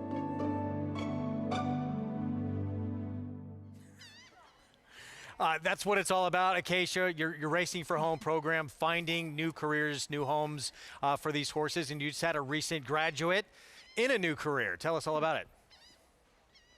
That's right. I guess a week and a half ago, 2 weeks ago now, was able to take Who's Your Drama, who is been with me for about the last year and a half. He's a graduate of Racing for Home, and he is my child. Now, I've been retraining him to become a dressage horse and took him in his first show in dressage. My first horse show since I was 19 as well. So definitely a big challenge for me and a great goal to work towards. But we scored over 70 in one of our classes, which was a huge success. Even got a couple of ribbons, and he was incredible. And it's just so amazing to see these horses who have done so much on the racetrack. Who's Your Drama, actually, funny enough, started off initially with Todd Pletcher and was owned by Eddie Olczyk. Throughout his career, he won a stake down at Gulfstream. It was kind of a mile turf type of horse, and now he's in his third career learning to be a dressage horse, and I'm so proud of him. He's an incredibly kind horse. He's definitely my happy place, and looking forward to what the future holds with him as we continue to grow and improve together. But a real passion project for me. Obviously, it's always all about the horse, and I'm so proud of all that my family has continued to do and all of the Thoroughbred Aftercare Alliance accredited organizations. It's beautiful to see these thoroughbreds and all that they can offer on the racetrack and off of it, Greg. We're all proud of you for what you're doing with this program, and it's great to hear about some of these graduates and what they're up to coming out of Racing for Home. Well done.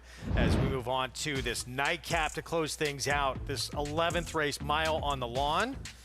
And do we really have a Chad Brown horse debuting at 14 to 1, excuse me, homebred for Juddmonte? Or am I looking at something wrong? I think that speaks to the strength of the potential of this field, where you have so many intriguing pedigrees. You have horses coming out of what ended up being very productive races as 2-year-olds now making their 3-year-old debuts.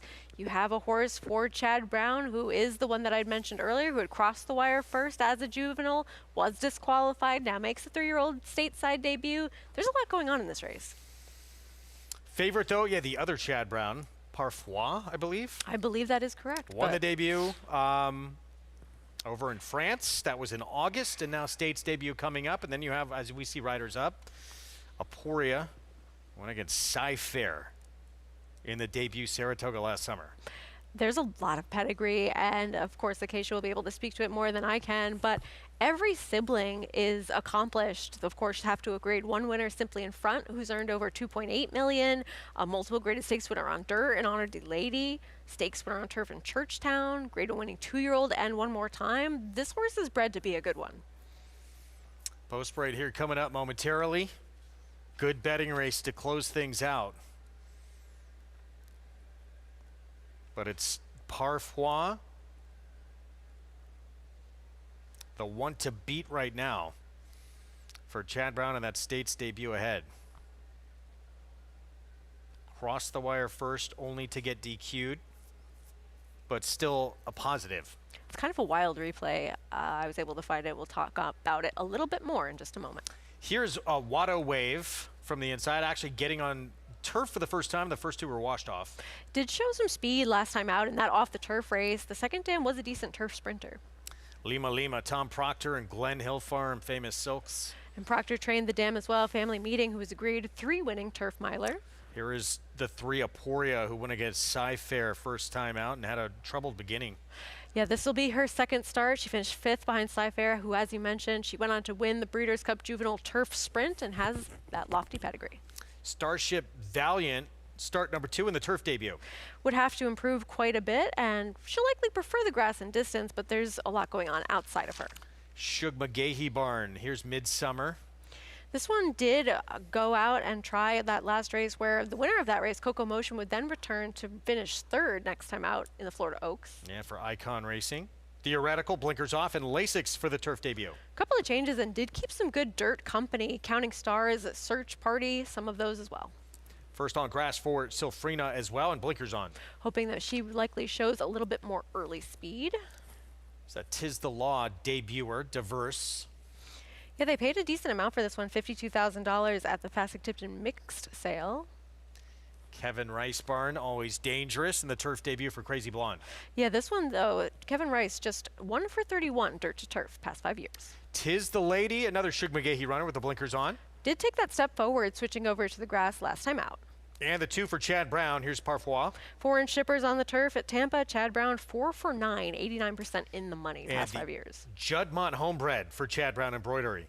Yeah, this one by Kingman. The dam's a 2-time turf winner, and the second dam is a multiple Grade 1 winner on synth turf, and actually ran second to Blind Luck in the 2010 Kentucky Oaks on dirt. 5 minutes away from the race to close out weekend action at Tampa. Let's go back to Acacia. And starting off with one of the Chad Brown winners in Parfois, as Sarah mentioned, if you watch the replay, it is a bit wild, as she actually broke well and then dropped back to the end. And then as she was closing, she caused a chain reaction where bumping into another horse who bumped into a third one, causing that horse to lose the rider. I don't think her rider ever took a glance back behind her in the running of that race. And then she went on to finish best to get the win. Funny enough, as she was disqualified, the horse that was placed first in there, Swiss Moon, was also purchased out of that race and is now in my husband's barn. So quite familiar with this race.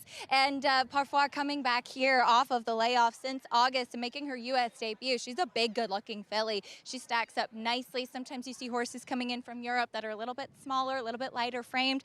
Not the case with her. She has a lot of good size and substance. Very professional here, warming up beautifully out there on the track. In fact, far more professional than her stablemate, that first-time starter Embroidery, to the outside as well.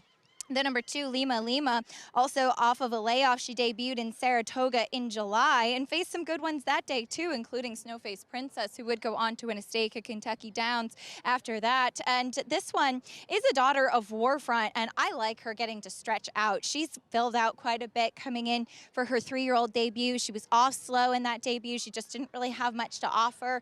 Tom Proctor we've seen with a really strong meet down here throughout the winter at Tampa. She got sharper once she got out on the track, and I do think will break better today, and again should appreciate some more distance. You could say the same about Aporia. Now, she is not that big. She is a compact type of build, but that's always how she's been. But she does kind of have that even stride to her, and as Greg touched on, she faced a very good one in Sci-Fair on debut where she hit the gate.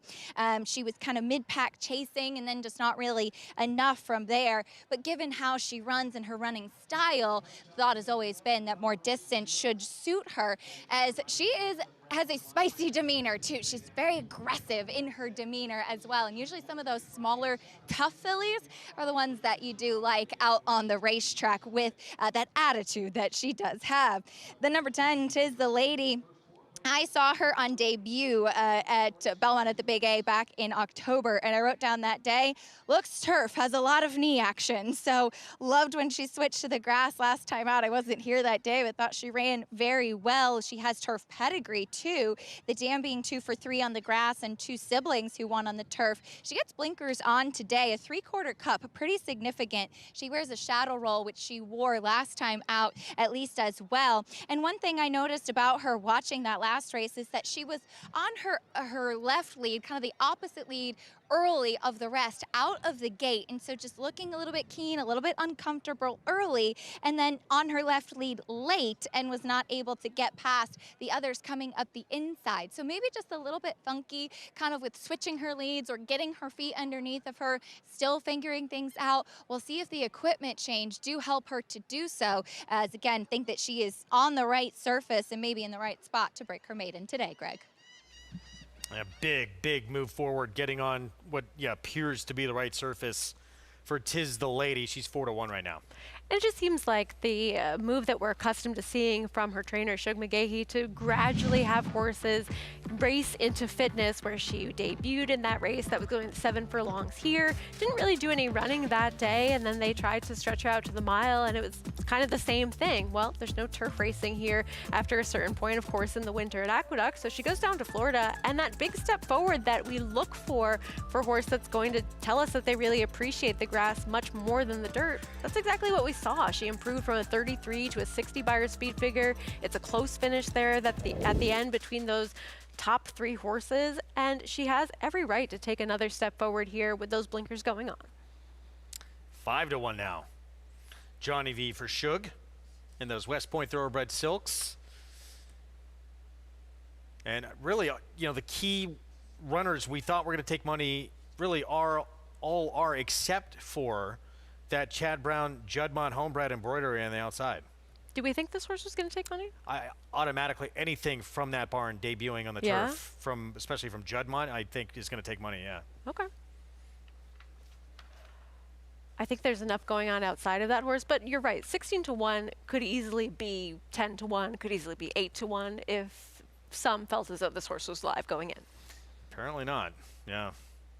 Lima Lima. Meanwhile, the 2, Tom Proctor, Glen Hill Farm, gets start number 2. And this one, faced a pretty strong field as well. Snowface Princess would go on to have more success that summer at Saratoga, win a stake. Yeah, and she's so far the only horse to finish ahead of Sci-Fair Snowface Princess is when they met over at Kentucky Downs, or when they met at the Bolton Landing, excuse me. And so maybe that's sort of an indication that this horse could be on par with the kind of competition that the number 3 Aporia faced, and you have that little bit of a price differential. Maybe these are 2 horses that deserve more equality in terms of the betting. Good betting race to close things out. We believe, unless the public's right here, and Parfois is that good. What do you think? I do like her. I was waiting for her to run back when she was entered in a turf race at Tampa to close out the day not that long ago. The race was taken off the turf late. She ended up scratching. So she's been one that has been ready to return to the races for a little while at least. And I remember watching that replay at the time and thinking, I have to keep this horse in mind. So she's a short price, wide post. There's a lot going on in here. I get it if somebody else has a creative idea that's at a better price. There certainly seem to be plenty of those. But she caught my eye last time, and I gotta unload again. Decent amount of ground to try and get some position, though, before that first turn. Yeah, but at the same time, I think that she had everything really go against her No, I'm in talking that about debut. today, yeah. Oh, yes. But at the same time, with the debut where she showed that she was far back early, she was out wide, she ended up actually trying to make a run and having to check off of a horse that was being pulled up before getting into that trouble that Acacia mentioned. So seems like she should be able to handle a little bit more ground for sure. She's the 7-5 choice. Arad Ortiz Jr. on board for Chad Brown, Michael Dubb and company. Second-time starter, Jason Beam with this finale from Tampa Bay Downs. The fifth stall, Sammy Camacho for Shug McGahee. Parfois coming up. One of two for trainer Chad Brown. They're the two outside runners, Parfois and Embroidery. We're just waiting on Theoretical, and Embroidery will be all set for a start. Theoretical, Junior Alvarado going in, Embroidery, and Sonny Leone to the outside. Ready to close the show here on Florida Cup Day 2026.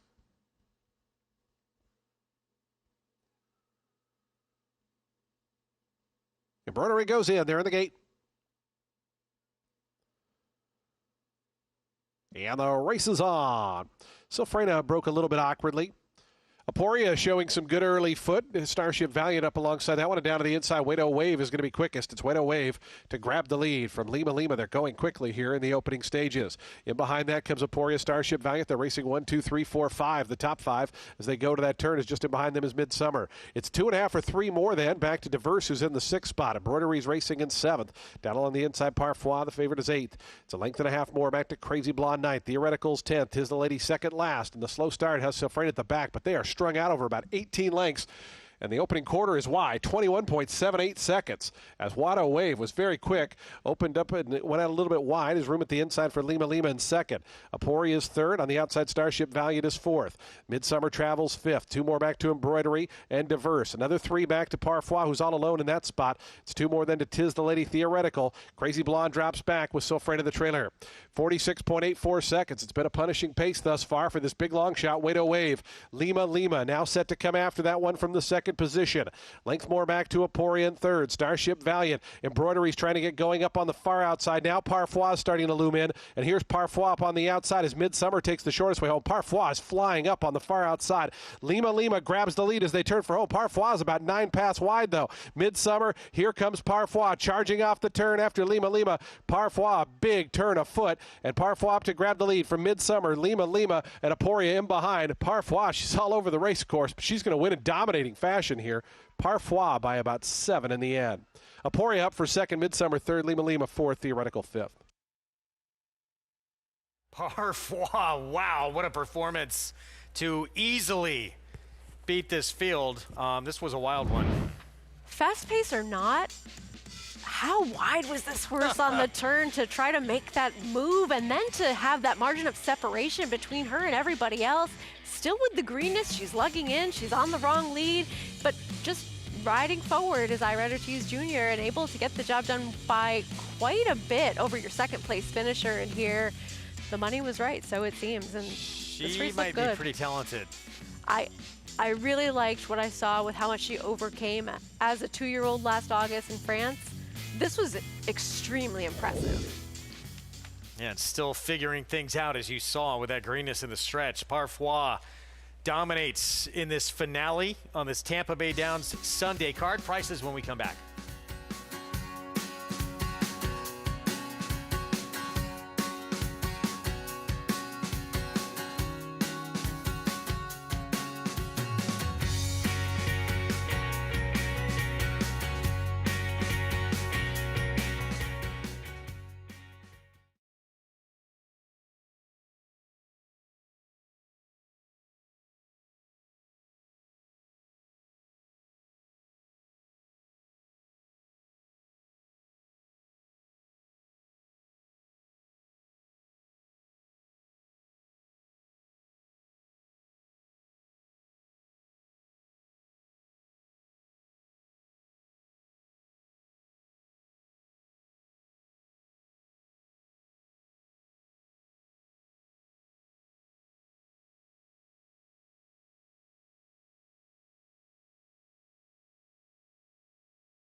We're back on America's Day at the Races, and Parf, wow, welcome to the U.S.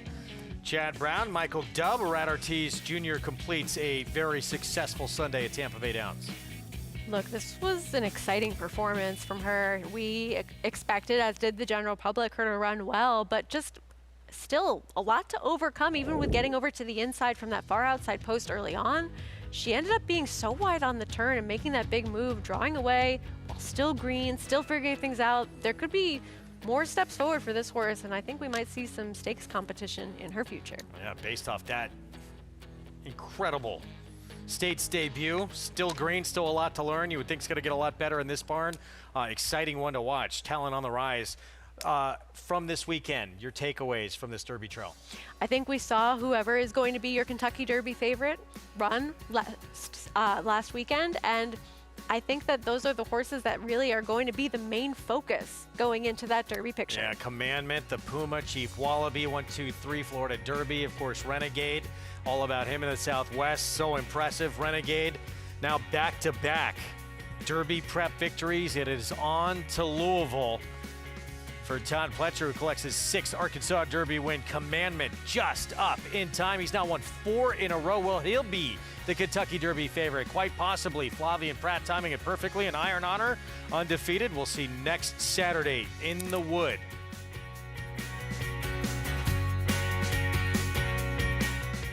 Announcing the Empire Trillium Series, a multi-year $3.2 million 14-race program at the brand new Belmont Park and Woodbine Racetrack, restricted to New York or Canadian foaled horses. This new event kicks off the day after Christmas with 4 two-year-old stakes races on Belmont's new Tapeta surface and continues all spring and summer through late July at Woodbine. The Empire Trillium Series. To learn more and enroll either New York or Canadian breds, go to NYRA.com/EMPTRI.